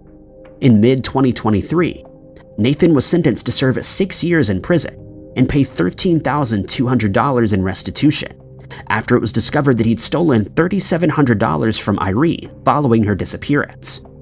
Nathan drained all of her accounts so that she would be forced to make contact with him when she needed money. Nathan also deleted Irene's emails and her Gmail account just days after she was reported missing in March of 2022. While Nathan has been found guilty on several counts of theft and unlawful use of a credit card, investigators have been unable to uncover any other evidence that points to his involvement in Irene's disappearance. While Nathan's short sentence brings some peace to Irene's family, they're hopeful that he'll become more cooperative in the future. Investigators with the Gillette Police Department believe Irene likely lost her life on February 24th or in the days after. Anyone with information is asked to contact the Gillette Police Department at 307-682-5155, quoting case number 2206184. 2006 was a year of new starts and opportunities for 21-year-old Clinton Nelson. That year, Clinton moved from Spearfish, South Dakota, to Houghton, Louisiana, in a bid to get closer to his biological father. Once in Louisiana, life moved fast for Clinton, and he was slowly starting to carve his own path. Things hadn't always been easy for Clinton, but now things were slowly beginning to fall into place. At least that's what everyone thought. In early 2006, Clinton packed his bags and moved to Houghton, Louisiana to live with his dad, Jeff Mason. Jeff hadn't always been there for Clinton, who had moved from Nebraska to South Dakota as a child. As a result, Clinton experienced a rocky childhood, which led him to petty crimes and substance misuse. The move to Louisiana was to be a clean slate for Clinton, and he was excited. Clinton had also found work in nearby Tyler, Texas, on an oil rig at the recommendation of a family member. Those who worked with Clinton commented on his incredible work ethic, and he was not afraid to get stuck in and work long shifts. Despite his newfound stability, Clinton found trouble once more in August of 2006, when the local police arrested him for possessing substances. Clinton was able to make bail, and his court proceedings were scheduled for November 17, 2006. This minor blip didn't deter Clinton from getting his life together, and he continued to work hard. Shortly after arriving in Houghton, Clinton found he had a new motivation to work hard. He was going to be a father to a son. He worked extra hours to put away money for the baby and eagerly awaited his arrival. In August of 2006, Clinton suffered an injury on site, leaving him with a fractured collarbone and ribs. As a result, he was ordered to stay off work and rest. On September 1st, Jeff Mason called his son to check in on it. This is where the timeline gets a little fuzzy. According to Jeff, Clinton sounded paranoid and terrified and told his father that the police were after him and that he could see flashing lights growing nearer. The call had been placed from a friend's home on Ward Lane on Highway 80 in Princeton, Louisiana, where Clinton had been attending a party. His friends had also noted his strange behavior and did their best to console their friend. Jeff also stated that on August 31st, 2006, the day before he disappeared, Clinton had again exhibited strange behavior. He only spoke to his dad through a crack in the door and told him the police were after him. When Clinton failed to return home from the party, his family became worried and called in the Bossier Sheriff's Office. Clinton's friends were rounded up and interviewed. His friends stood by their initial story, telling officers that Clinton stepped out for a cigarette at 8:30 p.m. and never returned. Officers found this story difficult to believe, but without any solid evidence, they were unable to move forward with a conviction.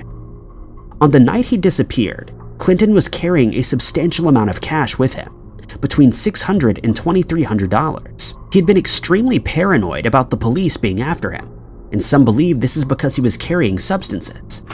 If Clinton had been arrested again, he would have faced a lengthy prison sentence, something he was trying to avoid as his son was just weeks away from being born. Investigators believe Clinton may have had a medical emergency due to substance abuse that evening, and his friends covered up the incident to avoid implicating themselves. Those who attended the party were adamant that Clinton stepped out onto the porch at 8:30 p.m. never to return. In the wake of Clinton's disappearance, his mother, Carolyn, has raised a $25,000 reward for information that leads to an arrest. Clinton Devin Nelson is described as a white male with blonde hair, blue eyes, 6'1" and 160 pounds. He has scars on his right eyebrow, eyelid, right eye, temple, and jawline, a fractured collarbone and ribs. Anyone with information is asked to contact Detective Chad Madden of the Bossier Parish Sheriff's Office at 318-965-2203. 25-year-old Fawn Mountain had endured more than most young women her age. She escaped a dangerous relationship and lost custody of her 2 children due to the situation she was in. Despite all of this, Fawn maintained a cheery and outgoing demeanor to everyone she met. Those who knew her described her as kind, sweet, and determined. By 2012, Fawn was working on getting her life back together and was a regular fixture in her children's lives. At least that's how it appeared to the outside world. Fawn's world changed in 2009 when she met Heather Dilbert at a nightclub in Altoona, Pennsylvania. The two immediately hit it off, and within a matter of weeks, they became a couple. Fawn's family were supportive of her relationship, but noticed how fast things were moving. Shortly after meeting each other, Heather popped an important question to Fawn. Would she move to Claysburg, Pennsylvania with her, just 20 miles away? Fawn agreed to make the short move as she would still be close to her family, or so they thought. Shortly before she left, Vaughn gave an ominous warning to her mother, telling her if she moved to Claysburg, she would never be coming back. As reported by WTAJ, the relationship between Heather and Vaughn was tumultuous. Heather was allegedly possessive and controlling of Vaughn. When she went to work, she would make Vaughn sit in the car all day and wait for her. She also had all of Vaughn's calls forwarded, so she had no contact with the outside world. Padlocks had been put on the front and back doors, and Vaughn was only allowed out of the house when Heather would allow it. When Vaughn was allowed to see her family, they noticed that she'd become extremely withdrawn and shy. On one occasion, Vaughn took off a hoodie to reveal an abrasion around her neck. After coaxing, she finally admitted to her mother that Heather had asphyxiated her one night after coming home from the bar. One friend added, quote, "She went to the emergency room so many different times that she had to start going to different hospitals because they started asking questions." Vaughn left Heather on several occasions, but Heather would come crawling back each time to apologize. According to Vaughn's mother, Vaughn saw Heather's behavior as caring about her and wanting to protect her rather than aggressive or controlling. In 2011, things took an even more bizarre turn when Vaughn filed a protection from abuse order against her mother, Dorothy. This order prevented Dorothy from having any contact, verbally, electronically, or physically, with her own daughter. Vaughn's family knew something was wrong, but they were powerless to act. Vaughn's isolation continued well into 2012, with Heather and the pair fighting on a daily basis. Vaughn saw her mother one last time in October of 2012, before she mysteriously disappeared. According to Heather, the last time she saw Vaughn was on November 25th, 2012. That afternoon, the two returned to their trailer in Claysburg, Pennsylvania, and went about their evening as usual. The pair went to bed, and Vaughn was gone when Heather awoke around 3 a.m. Heather later told investigators that Vaughn had left everything behind, including all of her clothes, purse, wallet, and everything else. Some of Heather's family members lived at the same trailer park as the couple and began to ask where Vaughn was. Bizarrely, Heather told them she'd taken off in the middle of the night, leaving everything behind. There was no indication of where she had gone or when she would be back, and Heather seemed to be unfazed by her partner's sudden disappearance. Just weeks after Vaughn disappeared, Heather remodeled their trailer and moved to Ohio, leaving Vaughn's family in the dark. It wasn't until 2015 that Vaughn was reported missing when her family tried to contact her to notify her of the passing of a loved one. When Dorothy, Vaughn's mother, was finally able to establish contact with Heather, she was informed that she had walked off 3 years prior. Dorothy immediately reported her daughter missing to the police, something that should have been done 3 years ago. Vaughn's family told investigators everything about Heather, including the ER visits and PFA orders. However, the Greenfield Township Police were slow to act. Evidence was missed during the initial investigation, and Vaughn's disappearance has now been passed to the state police.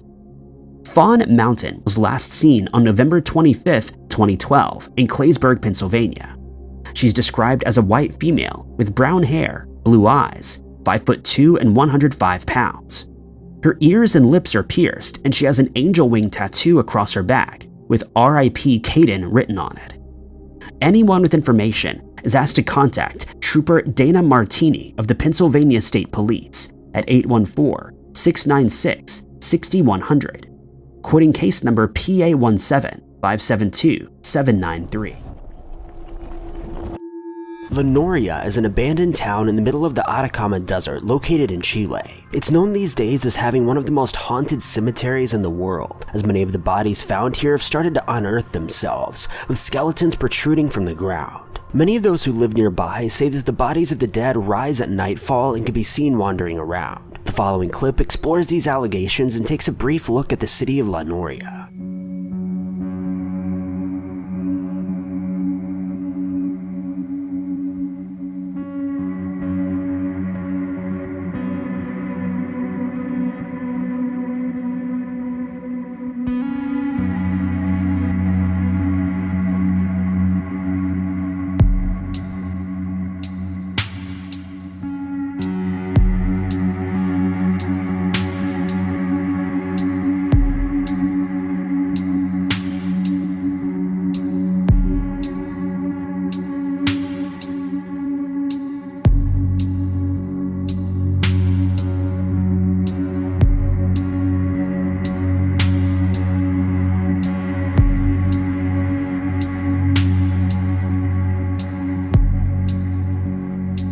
So some of the coffins have been fully exhumed, you can see here.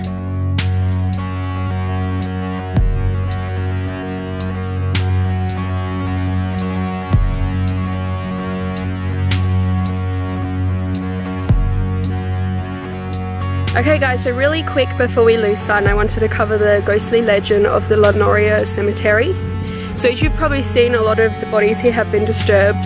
That is from people looting, grave robbers, and just vandals, I think. So you've probably seen a few exposed bodies. Now, supposedly this has left spirits a little bit disgruntled, a bit angry, and at night, when the sun comes down, they rise from their graves and walk over to the town of Lanoria. So I'm gonna wait for the sun to go down and see if that legend is true, see if I can encounter a form of zombie ghost.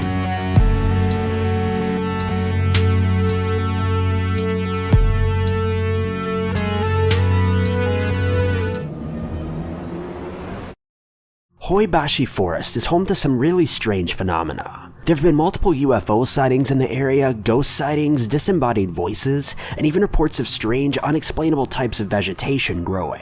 In the following clip, YouTuber Amy's Crypt takes a look at some of these allegations and explores the forest at night, hoping to catch some sort of evidence of paranormal activity. Animal, surely. That has to be a deer or something.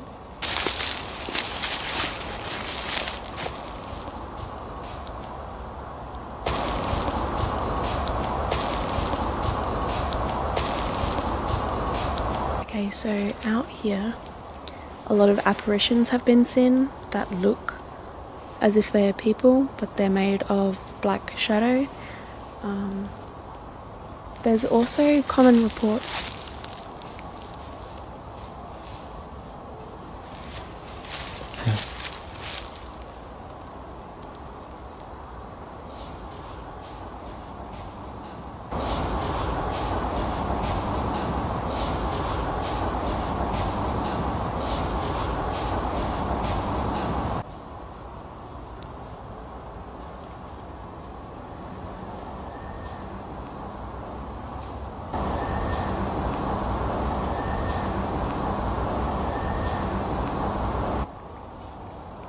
There's definitely something walking in there. Yeah. Must be a deer, right? But as I was saying, a lot of people have experienced and reported suddenly forming black mist just out of nowhere, and that usually coincides with apparition sightings as well. So I haven't seen anything similar to that or experienced anything like that, but I can totally just imagine it happening out here, because particularly at night when it is this dark, it is very creepy.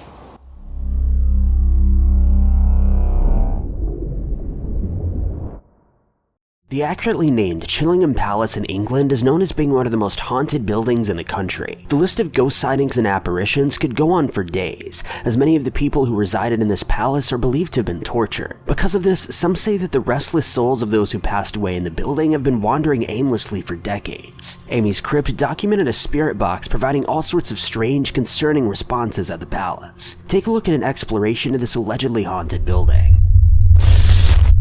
Now I'm about to do a spirit box inside Chillingham Castle's dungeon. Hello, my name is Amy. Are there any spirits around that wish to communicate? Stop. Can you come close and tell me your name?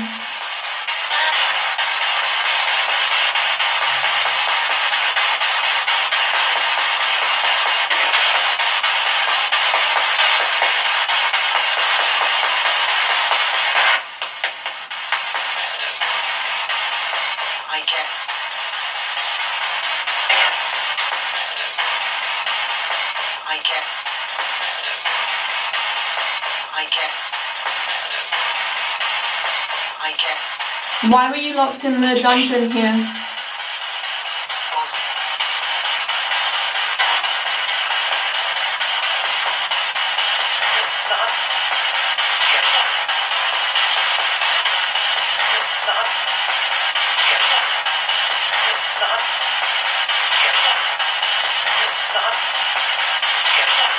Who is it that tortured you?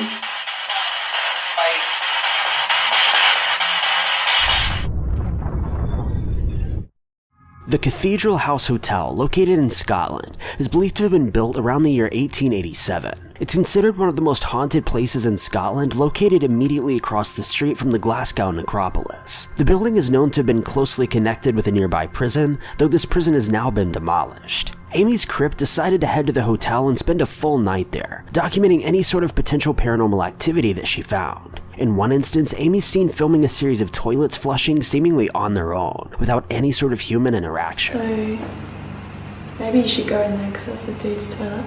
We were sitting upstairs, there's no one else downstairs here at all that we know of, and we're hearing the toilets flush down here in the bar area.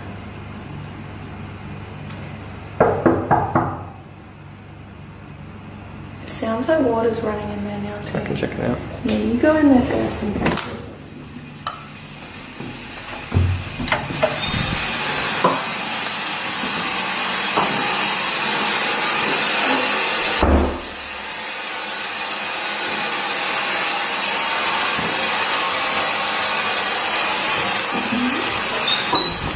So the urinal, like, filling up as if it has been flushing?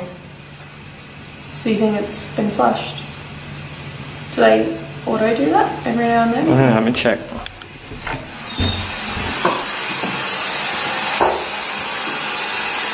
Doesn't look automatic to me. Yeah. So it's sleeping. Maybe. Hold on. You shouldn't be in here. Oh! Ah, let's get the out of here. Oh! Oh! Oh! I think I just walked in on a ghost taking a leak. I don't know if they're on some kind of auto sensor. I didn't see one in there though, and it looked like an older one. Yeah. Yeah, again, I don't know if they're on an auto sensor or what, but that thing has been flushing by itself. This final clip comes from the ancient Ram Inn, which has gained popularity recently due to its extremely dark history, ghost stories, and even documented demonic activity. It's widely assumed to be haunted, and in an episode of Amy's Crypt, she witnesses her temperature gauge intermittently reading 666. Right now, guys, I'm in what is known as the witch's room, supposed to be haunted by a woman, also her black cat, so I'm very excited about that one. Apparently she doesn't like the term witch, so I might hang out in here and see if I can set off any of these temperature gauges I've got set up behind me, or if I can maybe communicate with this torch. Is there anybody in this room with me? Can you make a noise? Can you affect this torch behind me? Or this temperature gauge?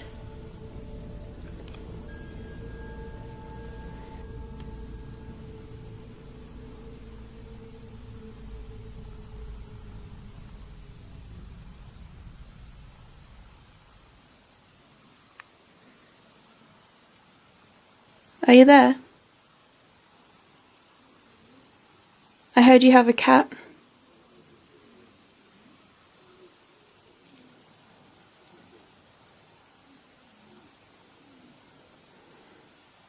So something to note. Oh. Are you making that number on purpose?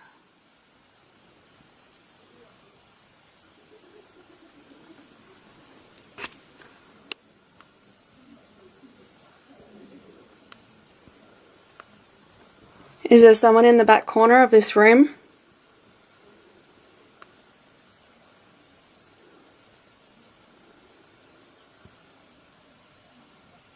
I can hear scratching coming from the back of the room. Alright, it's not 666 anymore, but what I wanted to show you is the difference in this temperature gauge here and this one on the floor. This one here reads 69. This one here is much lower, so 66.7. I don't know if that's normal. Could this strange light anomaly be paranormal, dust, or a bug? Let me know your thoughts in the comments below.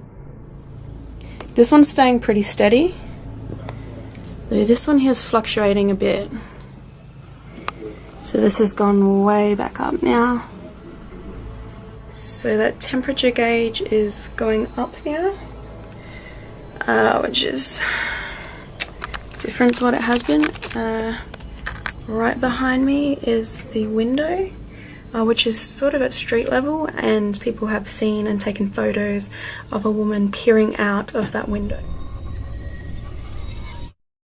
On the night of September 6th, 1987, Playboy's satellite network was airing a film titled 3 Daughters.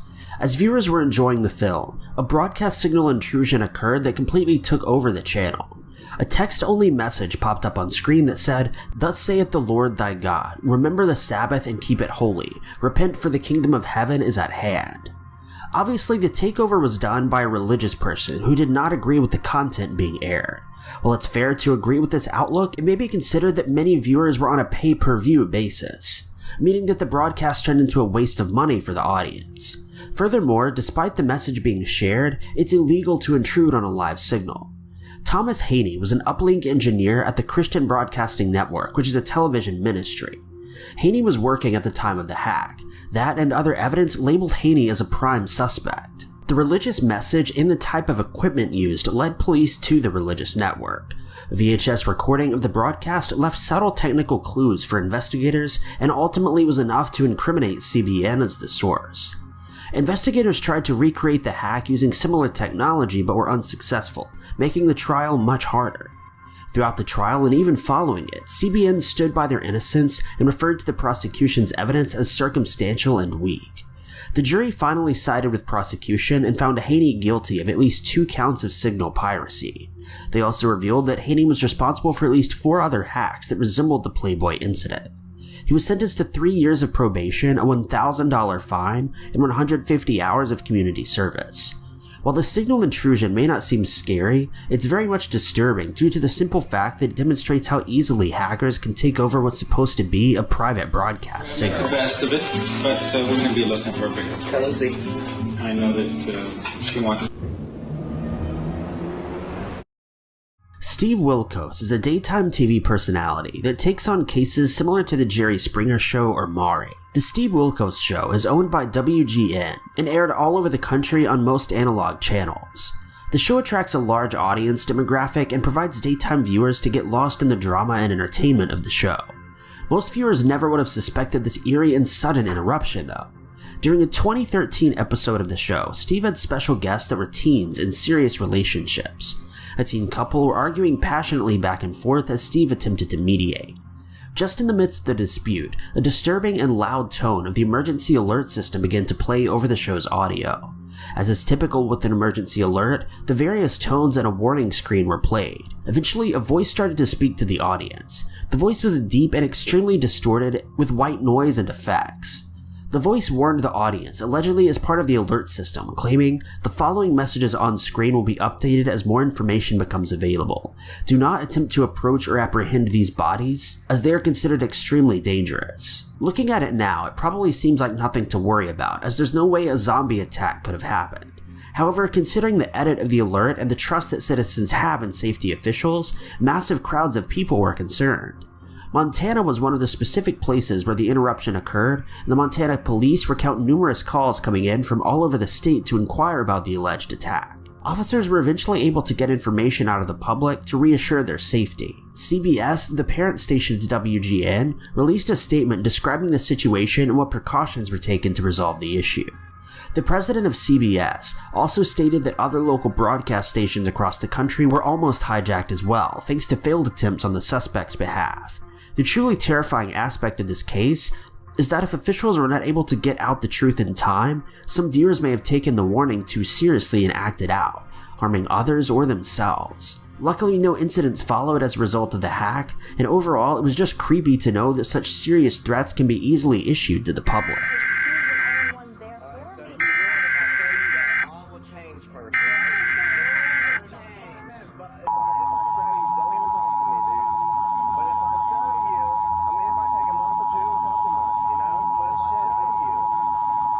civil authorities in your area have reported that the bodies of the dead are rising from their graves and attacking the living.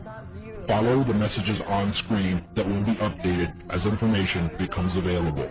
Do not attempt to approach or apprehend these bodies as they are considered extremely dangerous. Clearly, some broadcast interruptions are nothing too severe. Most of the time it's just an edgy hacker trying to spook the audience, or occasionally someone wanting to spread their own ideals. As for spreading ideals, the example fits perfectly, as this clip shows propaganda during a war. It also shows the more serious side of networks being hijacked while on air. Hezbollah is an Islamic political party and militant group in Lebanon. During the 2016 Lebanon War, a broadcast channel owned and controlled by Hezbollah known as Al-Manar TV was hacked by an unknown member of the opposite Israeli political group. The person came on air to show anti-Hezbollah propaganda, explain the disagreements between the two groups, and even make threats. At one point, Hezbollah's leader was shown on screen in a grainy video taken from a public event. The image was edited to show the crosshairs fill the frame and cover the leader's face as to emulate that he would soon be shot. The image played on screen for a second, but was then followed by 3 gunshots and the speaker saying, "Your day is coming." The propaganda video that followed showed images of deceased soldiers with quotes written out across the bottom of the screen. The messages related to war combat and political ideals of Hezbollah at that time. Obviously, they passionately disagreed. A truly threatening hack like this makes less severe broadcast interruptions in the rest of the world a little scary. However, it gives yet another reason for networks and private satellite broadcasts to improve on their equipment and safety protocols. وأقبل أياديكم القابضة على الزناد.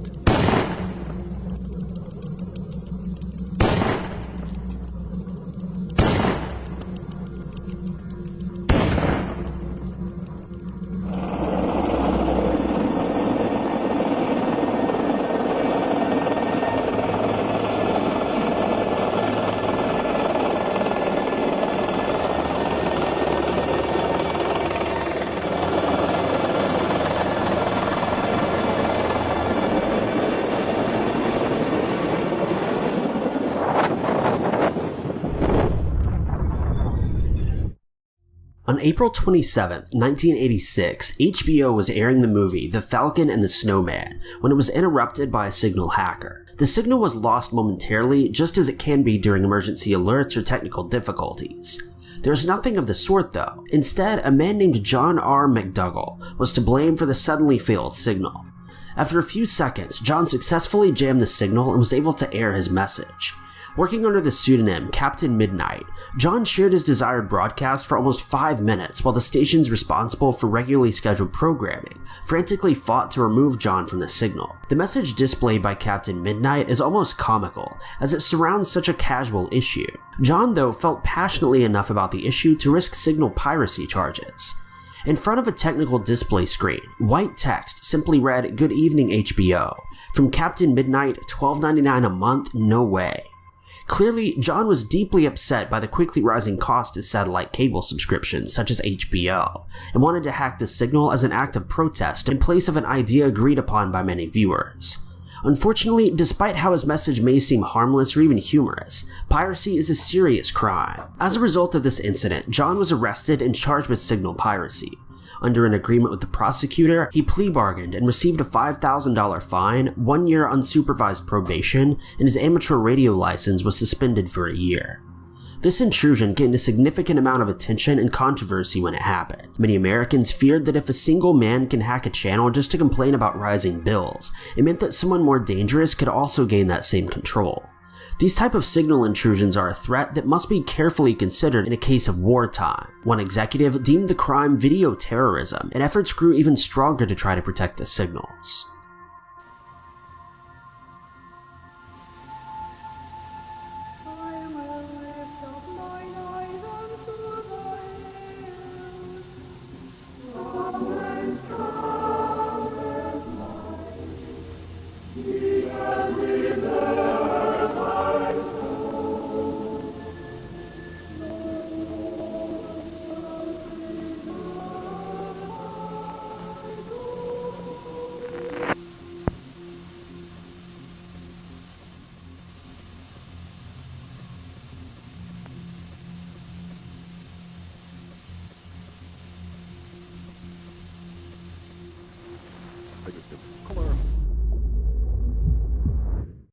On November 26, 1977, a news broadcast of Nothing Special was being aired around 5:10 p.m.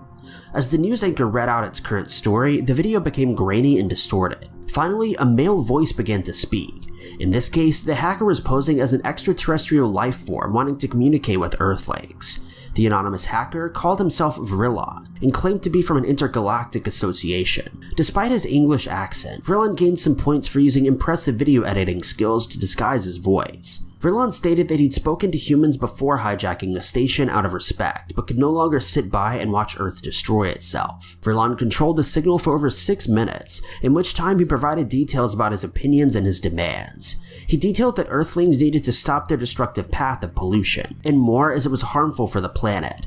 He instructed that it was time to put away weapons as the time for war has passed. Vrilon continued to state that a new age of Aquarius was beginning, and if viewers did not heed his warnings and released themselves of guns and false idols, severe consequences would follow. Allegedly, the human species would not make it to the next stage of evolution or even life.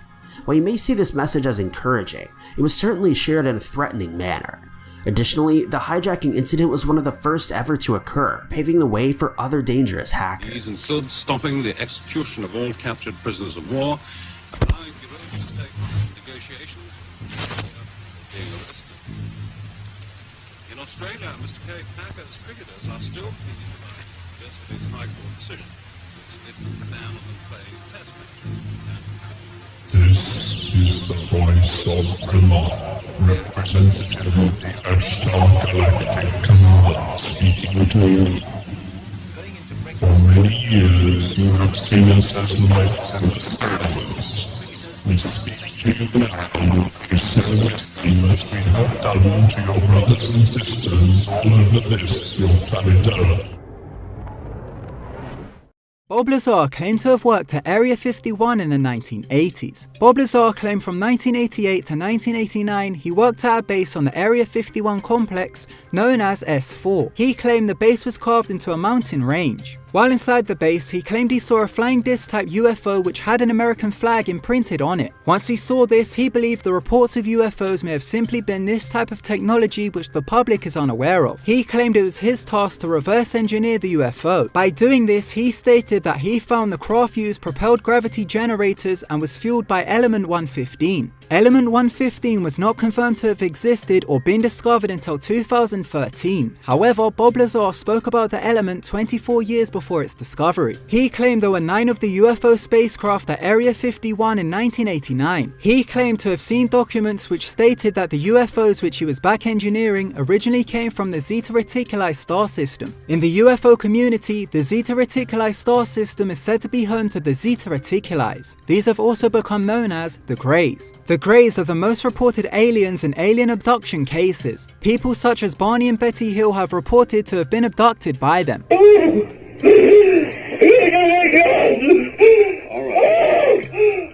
Alright, that's all. The Greys are said to be interdimensional entities which exist 2 overtones above the major overtone our 3rd dimension exists in. This would mean they would exist in the lower overtones of the 4th dimension, somewhere in between the 3rd and 4th, making them interdimensional entities. After coming across this information, Bob Lazar couldn't help but blab about it to his friends. As he worked there, he knew the schedule for when they would test fly the crafts. In March of 1989, Lazar and a few friends went to a vantage point where the test flight could be seen. They took a video camera with them and captured footage of one of the UFOs in flight at Area 51. As the footage was captured in the 1980s, the quality isn't the greatest. The video shows a glowing ball of light making strange movements in the sky. This next footage was captured in 1992 by William Cooper. William Cooper was a former US Naval Intelligence officer who then became a public speaker and documentary filmmaker. He documented many conspiracy theories including UFOs and aliens. In 1992, he made a documentary called Project Red Light. For the documentary, he visited Area 51 and recorded test flights of the secret technology they have. While making the documentary, he captured footage of 2 different types of secret spacecrafts which resembled UFOs. The first craft, which was caught on tape 27 years ago, shows a glowing object in the sky which makes some really strange movements. The craft looks like a glowing ball similar to the same craft Bob Lazar filmed. In the documentary, William Cooper stated that he wasn't sure if the object itself was glowing or if it was ionizing the air around it, causing a glowing effect. William Cooper claimed the crafts were taken off from a hangar located at Groom Lake. This next video was captured on the 12th of April 2016. Steve Barone caught some bizarre lights over Area 51 from the foothills of Red Rock Canyon. There is very little information surrounding the clip. Steve went to Area 51 at night to see if he would be able to capture anything of an alien nature on tape. He claimed to have been waiting for an hour with no activity taking place when suddenly the lights appeared in the sky. After the footage was put up on the internet, UFO enthusiasts claimed that it was proof of alien technology being used at Area 51. The sighting may simply be military flares. The footage looks very similar to the Phoenix Lights incident. The Phoenix Lights incidents were a series of widely sighted unidentified flying objects observed in the skies over the United States of Arizona, Nevada, and the Mexican state of Sonora. It happened on March 13, 1997. The original sightings of the UFO has never been caught on tape. However, a second set of stationary lights, which were military flares, had been caught on tape. If you compare the footage to the sighting captured at Area 51, they look very similar. So this sighting may have simply been flares rather than alien technology. However, it may also be the boomerang craft, which will be shown later. This next sighting was caught on tape in February of 2019. It was uploaded onto YouTube on February 28, 2019. The YouTuber who uploaded it goes by the name of Adventures with Christian. He claimed during the nighttime he got as close to the main gate of Area 51 as he could. He stayed there until something appeared in the sky. He captured a gleaming white object in the sky which looks identical to the videos captured by Bob Lazar and William Cooper. The YouTuber claimed the flying object was doing things that a conventional jet or helicopter couldn't do. If the object was the same object captured by Bob Lazar and William Cooper, then this would mean that they are still using alleged reverse-engineered alien technology which they have been tinkering with for the past 30 years. This next footage once again comes from the 1992 documentary Project Red Light by William Cooper. Towards the end of the documentary, on one of his last nights watching Area 51, William Cooper captured the test flight of a really advanced craft which flew directly over him. He claimed the craft was a wing-type V-shape which has also become known as boomerang UFOs. The boomerang UFOs have been being reported since the 1980s. One of the first official reported sightings of the boomerang UFO occurred in Hudson Valley of the United States. On the 31st of December 1981, residents of Hudson Valley reported seeing a boomerang V-shaped craft in the sky. The sightings continued throughout until 1987. The most well-known sighting of the boomerang UFO was a 1997 Phoenix Lights incident listed earlier. William Cooper captured the super secret boomerang UFO technology on tape taking off from Area 51. He claimed the craft flew directly above him and made no sound. He claimed to be so overwhelmed when seeing it, he didn't think of detaching the camera from the tripod to get a better look. This case became one of the most famous hauntings in the UK. It became known as the Brown Lady. The case has become so popular that it's got its own Wikipedia entry. The haunting is said to take place in Rainham Hall, Norfolk, England. The name being the Brown Lady came from witness reports of the ghost reportedly wearing a brown brocade dress. The legend claims that the ghost is Lady Dorothy Walpole. She was a sister of Robert Walpole, who has been considered the first Prime Minister of Great Britain. The lady was the second wife of Charles Townshend. He was known for having a violent temper. One day he found out that she was cheating on him. He then locked her in different rooms of the hall and wouldn't let her leave. She wasn't even allowed to leave to see her children. She was never allowed to leave the house again, and she stayed locked inside until she died of smallpox in 1726. So it's believed she is the lady ghost which haunts the place. Sightings there have spanned back over 2 centuries. For example, during the Christmas time of 1835, many sightings occurred. A witness who saw the ghost said it had empty eye sockets and a glowing face. Many of the staff who were employed at the hall had to quit after having an encounter with the ghost. Over time, there have been loads of sightings of the ghost, and it's also been caught on camera. A man by the name of Captain Hubert Provand was a London-based photographer who worked for Country Life magazine. For his job, he went to the hall and took photographs for an article which he was writing. While there, he claims to have captured a photo of the ghost. After the photo was published, people argued that the sighting was a case of double exposure. This next case comes from the town of Ipswich in Suffolk, England. Back in March of 1959, a woman by the name of Miss Mabel Chinnery went with her husband to a local graveyard. Her husband's mother was buried at the graveyard just a week earlier, so they went to visit the grave. Once it was time to leave, Miss Mabel took a photo of her husband sitting in their car. After they got the photos developed and took a look at them, they realized something strange was sitting in the back seat. They realized there was a figure appearing in the back seat. During the time the picture was taken, only her husband was in the car. The couple believed the spirit which appeared in the photograph was the late mother of the husband. In my opinion, it looks more like a male than a female. Miss Mabel said that the ghost was sitting in the same seat her husband's late mother would sit whenever they would take her out. Considering they were in a graveyard, there may have been many locked-ins hanging about. A month later, the couple had the photo published in an English newspaper called Sunday Pictorial. After the photo was released to the press, an expert came forward to claim that the picture could not be a result of double exposure, as it would be very noticeable. So who knows if they actually captured a ghost on camera.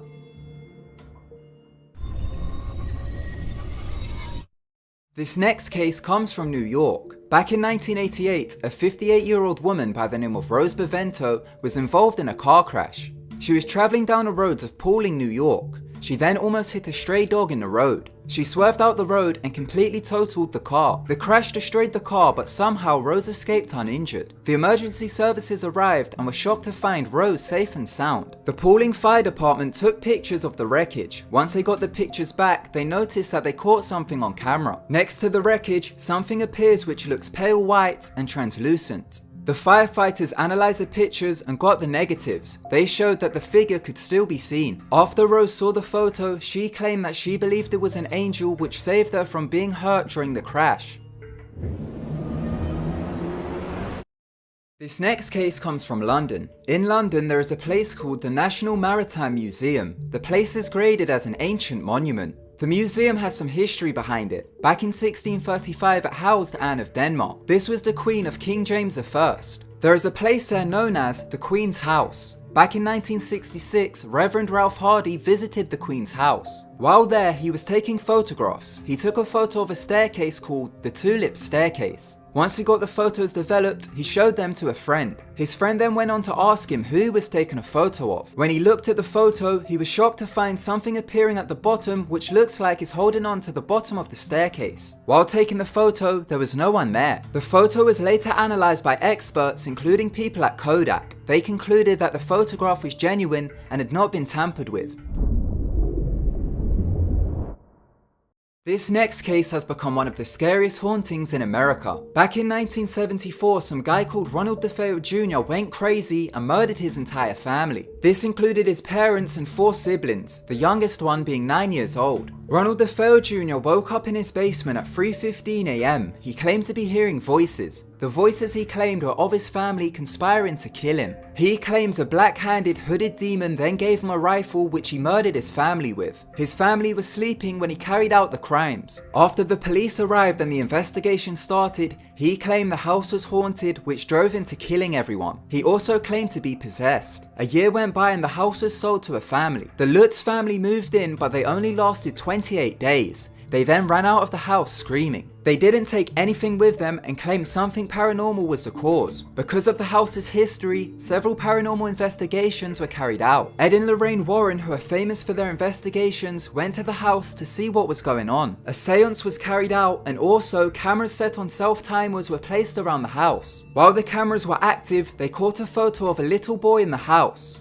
During the time, there were no children in the house. It had been vacant for months. The boy resembles the youngest child, John Matthew DeFeo. After the investigation, the Lutz family showed the photo to their youngest daughter, and she told them, "That's the boy I used to play with." Also, whenever a pregnant secretary saw the photo, her baby would kick. This wasn't the only creepy thing to happen during the investigation. Ed Warren described getting stabbing chest pains, hearing crying, and seeing hooded figures which resembled monks. Ed also claimed that when he went down to the basement, he became overwhelmed with a feeling, claiming a legion of demons were present. Lorraine said that she could feel that there were evil spirits in the home which she claimed came from the bowels of the earth. So maybe they caught John Matthew DeFeo's ghost on camera. Lorraine Warren claimed it was probably a demon masquerading as John Matthew DeFeo to feed off people's energy when scaring them. 26-year-old trained chef Jamie Herdman from New Zealand. was working for a furniture removal company in Western Australia when he decided to go on a road trip. He'd spent a while working on a Nissan utility van, which he intended to drive around Australia. He was reported missing by his family on the 5th of December, 2006, after he'd not been in contact with them as expected. Police launched an investigation and found that he was last seen trying to hitch a ride at Daly Waters, around 370 miles from Darwin, where his family believe he was headed. His van, which was prone to overheating, was found abandoned near a Stewart Highway roadhouse. Inside, police found his clothes, cell phone, toothbrush, credit cards, and some cash. It was unlocked, but the keys were nowhere to be found. The route that he chose to take to Daly Waters through the middle of Australia in November of 2006 is described by his brother, Carl, as bizarre, since Jamie is a keen fisherman and his family thought that it would have been far more likely for him to travel along the coast. Jamie didn't inform his friends, family, or workplace that he was leaving, and his brother said that he left Broome in a hurry. They believe that he may have been told by a friend that someone was after him. His family was holding out hope that he was oblivious to the fact that people were searching for him, as he may have become stranded in a remote Aboriginal community, which was cut off by heavy flooding in the area. But as time passed, it became ever more unlikely that he would be found alive. Despite launching an extensive search on land and in the air, police have come up empty-handed and have found no further clues into Jamie's disappearance. To this day, he remains one of the many missing people who have never been found after traveling through the remote outback of Australia. Joshua Jones, a 25-year-old man from Hurst Rise, UK, left his home at 11:30 a.m. on the 12th of December 2020, telling his wife, Talia, that he was going to the pharmacy and that he would be back soon. He put on his coat, kissed their 2-year-old son goodbye, and has been a missing person ever since. Before disappearing, he texted Talia saying, "I love you to the moon and back." He was spotted by CCTV cameras in a local Sainsbury supermarket at 12:19 p.m. after being seen in a boys' department store a short while earlier at around noon. Police received several reports from people who spotted Joshua hitchhiking on the A632 heading towards Chesterfield at around 4 p.m. At the time of his disappearance, he was wearing a pair of blue jeans and a gray super dry coat with light sleeves and a hood that was green on the inside. Other distinguishing features included a Japanese-themed tattoo on his right arm, made up of a koi fish, a dragon, and a crane. On his left wrist, he was tattooed with the words "to the moon and back," which wraps around the top in Talia's handwriting. On the inside of the same wrist, he has a tattoo of the moon with the red rocket and rune letters. Police started a search that included assistance from drones, a helicopter, and mountain rescue teams. But despite their best efforts, no trace of Joshua has ever been found. Talia stated that it does not surprise her that he's not been spotted in security footage, since the only CCTV cameras in the area are in central Matlock. She says that her biggest concern is the fact that they spoke on numerous occasions about going off-grid and building a treehouse to live in. At the beginning of the coronavirus pandemic, Joshua complained about feeling trapped by the lockdown restrictions, and in recent times, he'd been suffering from anxiety, though he refused to see a doctor as he believed it would eventually get better. Talia still firmly believes that Joshua is alive and thinks that he may be living in the woods, as he has knowledge of surviving in the wild. The day before his disappearance, his car broke down, and the couple worried that the cost to have it put through MOT would have an effect on the Christmas gifts that they could buy for their children. She also stated that their rent was due, and that they'd not had a chance to do shopping for Christmas food. In July of 1972, 18-year-old Anita Cunningham and a fellow college student, 19-year-old Robin Hoynville Bartram, set off from Melbourne, Australia, hitchhiking to Queensland, where they planned to visit Robin's mother in her hometown of Bowen. The two women were sharing a flat while studying graphic art in Melbourne, and they were given an extra 2 weeks of leave to undertake their planned holiday. At first, they considered purchasing plane tickets for their journey, but decided against the wishes of Anita's parents that it would be more adventurous to hitchhike the 1,800 miles to their destination instead. But this decision led to Anita still being a missing person to this day. From the moment that they left their hometown, they were never heard from again. This was not typical behavior for Anita, since her family knew her to always keep in touch as they were very close and a happy family. The women had only a little cash with them, but their families were not concerned as they both had bank accounts that they could fall back on. Neither of their accounts has been accessed since the day of their disappearances. 4 months after they left their homes, police made a shocking discovery. Robin was found lifeless under a bridge in Queensland, but Anita was still nowhere to be found, and no clues were discovered to explain what may have happened to her. Despite a reward of $25,000 being offered for any information leading to her whereabouts, no one has ever come forward with any information for almost half a century. Police launched an investigation, an inquest, and flooded the media with reports, but to no avail, and no charges have ever been filed. Anne Villiers, who acts on behalf of Anita's family, submitted a 79-page dossier on the case to Australia's Premier and Police Minister, stating that she believes she's found new information that pertains to the two women before they left Melbourne. The dossier includes a list of people who were never questioned by police, and the original police running sheet, which she was able to obtain thanks to the Freedom of Information laws. Over the years, there have been hundreds of alleged sightings of Anita, but none of them proved fruitful, and her disappearance remains a mystery. Annette Shirley Briffa was last seen while she was hitchhiking in Australia on the 10th of January, 1980. 40 years later, she remains a missing person, and despite various clues being found, police have no information on what happened to her. Police received reports that she was seen entering an orange Mazda sedan, or a vehicle similar in appearance, heading towards the Sydney suburb of Hornsby.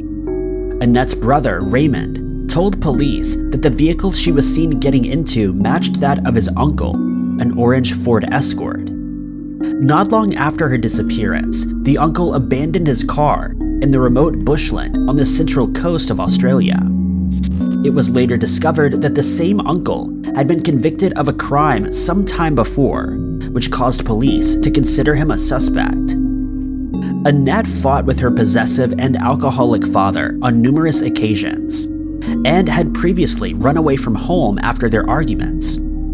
Raymond further told police that he'd overheard a conversation between his father and uncle, in which they discussed the fact that Uncle John would always find out where Annette was whenever she ran away, and that he would then follow her. 15 years after Annette's disappearance, her uncle informed Raymond that he had something to tell him about her case, and he would return in an hour to talk about it. But Raymond never learned what the information was, as the uncle passed away from a heart attack on the same day before returning home. At an inquest into the case, a man named Raymond Nixon told the court that he was the one who saw Annette entering the orange vehicle after they'd been out drinking and cruising the streets. Nixon has since been jailed for the demise of his wife, though he was never considered a suspect in Annette's case. Serial killer Ivan Millet, who was known to travel between Sydney and the state's north at the same time as Annette's disappearance, could not be ruled out as a suspect, but no evidence has been found that he was involved in any way. Nicole Hoer, a 24-year-old tree planter from Red Deer, Alberta, was working in the Prince George area in Canada in 2002. The last time she was seen was while she was hitchhiking at a gas station on Highway 16 from Prince George to Smithers, where she planned to visit her sister 230 miles away. In 2009, the Royal Canadian Mounted Police searched a 2-acre wooded property west of Prince George. The The property, which is not far from the gas station where Nicole was last seen, was formerly owned by a man named Leland Vincent Switzer, who was convicted of ending his brother's life 2 days after Nicole's disappearance. Police considered him a suspect after he told them that he had stopped to relieve himself near the gas station on the same night that Nicole vanished. He told them that he was coming forward in case his DNA was found there. Switzer has long been a person of interest in Nicole's case, but he has stated that he took a polygraph test relating to the disappearance in 2013 and passed. RCMP confirmed this, but never released the results of the polygraph. In 2014, Switzer provided the Parole Board of Canada with a letter stating that he had indeed passed. The Parole Board in turn noted that the letter was not written on an official RCMP letterhead and cannot state without a doubt that it's authentic. Shortly after, the search was extended to include a local dump, which was fine-combed with the use of search dogs and radar equipment. Police hoped that they would find articles relating to the case, such as an abandoned yellow pickup truck that was found in the area. RCMP later released a description of another man who they wanted to question, as they believe he might have information of Nicole's whereabouts on the weekend that she became a missing person. The description was released after they had received over 100 tips from members of the public. In the description, the man is reported to be in his mid-50s, has a pronounced jagged scar on the left side of his neck. He had shoulder-length hair at the time, had a scruffy appearance, and was a smoker. Police have not ruled out the possibility that Nicole may have been the victim of a serial killer, as numerous other people have gone missing or have been found deceased along the same stretch of highway over the past few decades. Stanley Kubrick's The Shining, which is based on the best-selling book by Stephen King, follows the tale of Jack Torrance, an aspiring novelist who jumps at the chance of becoming the off-season caretaker of the Overlook Hotel in the Colorado Rockies.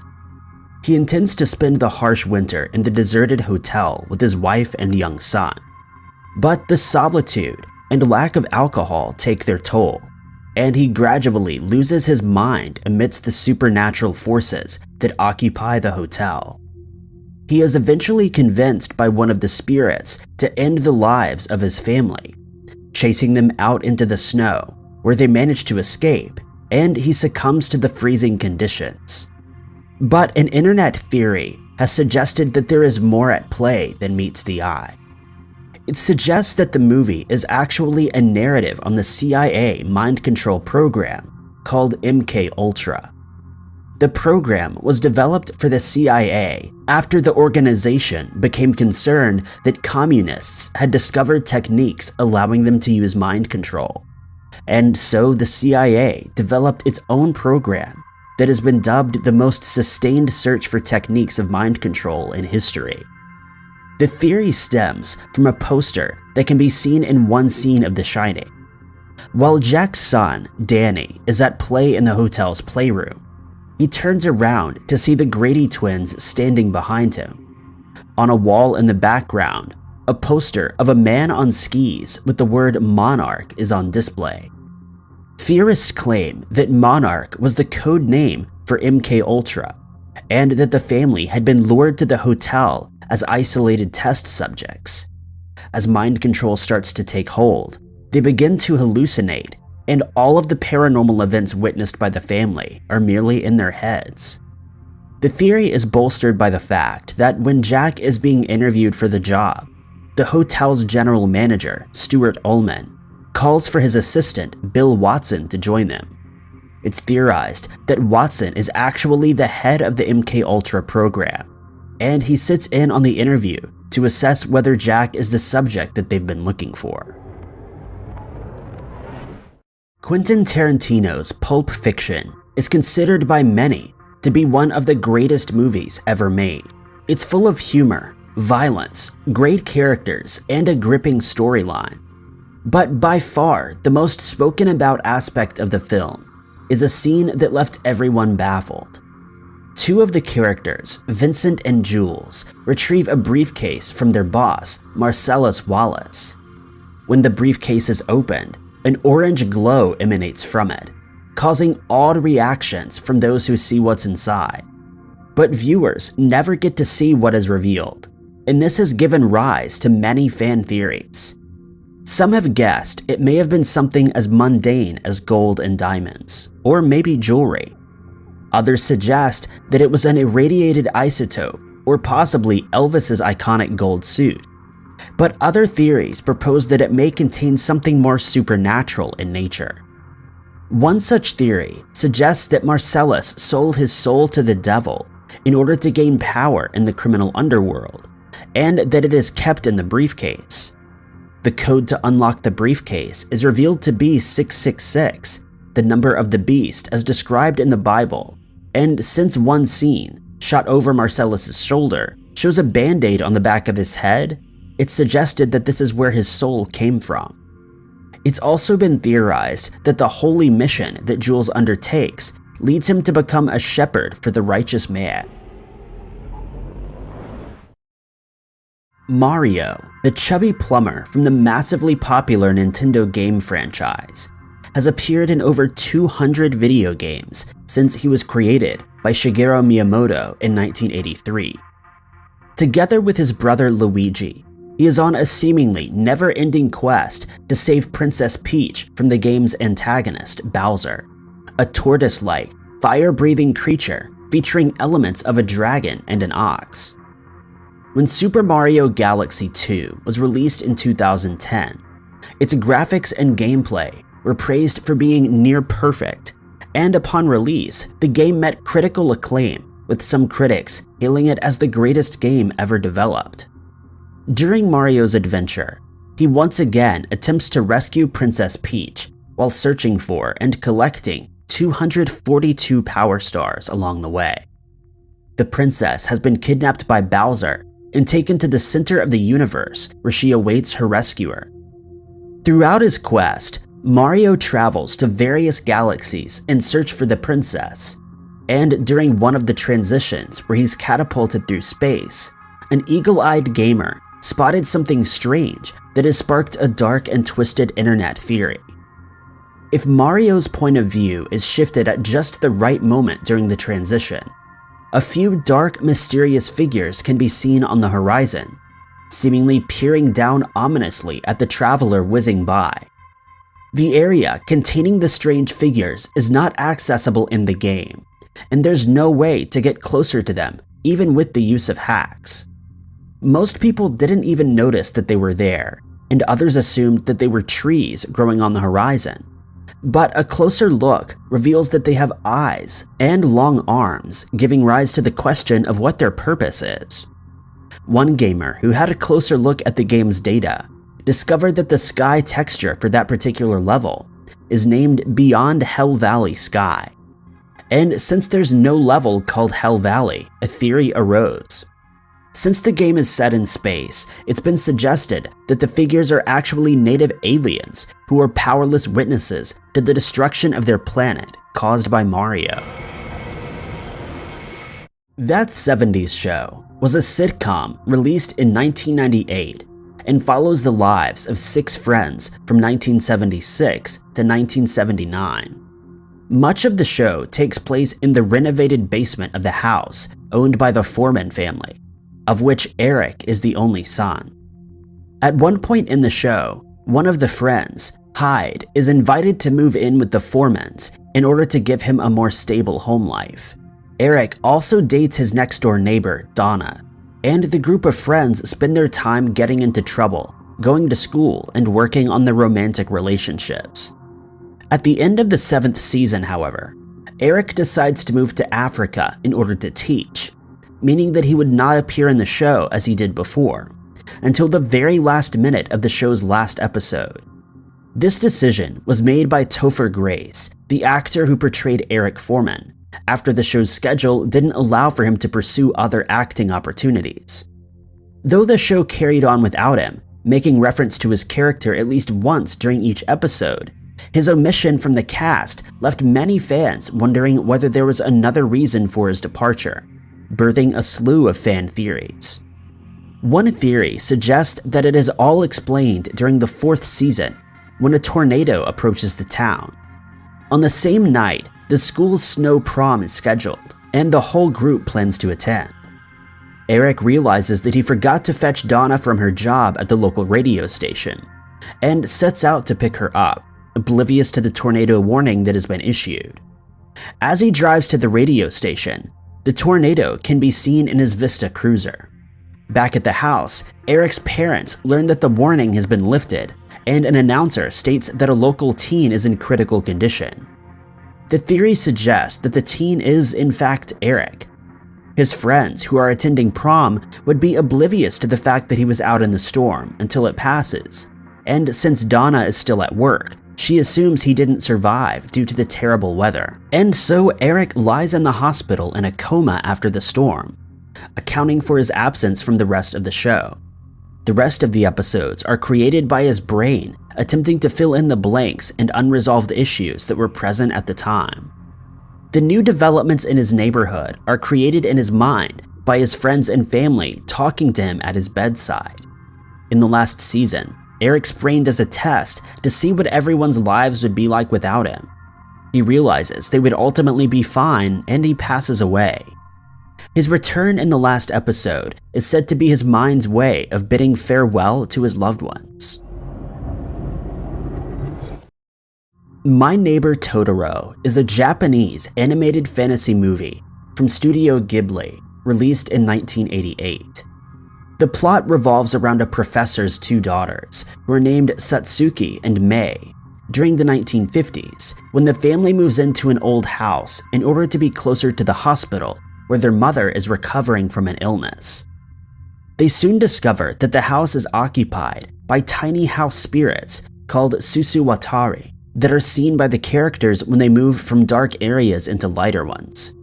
The 2 girls befriend a larger spirit called Totoro in the hollow of a camphor tree, and when they learn that a visit from their mother is delayed due to a setback in her treatment, they argue with each other, and Mei leaves the house to take fresh corn to her mother. Presuming her as missing, Satsuki starts a search and eventually asks Totoro for help, who then carries her to Mei, reuniting them for good. They then learn that their mother is doing well, and she eventually returns home. But a fan theory suggests a different narrative based on the Sayama incident, in which a girl went missing in the town of Sayama in May of 1963. A ransom note was later sent which demanded 200,000 yen for her return. Police decided to use fake money and sent her sister to the rendezvous point, but the kidnapper became suspicious and fled the scene.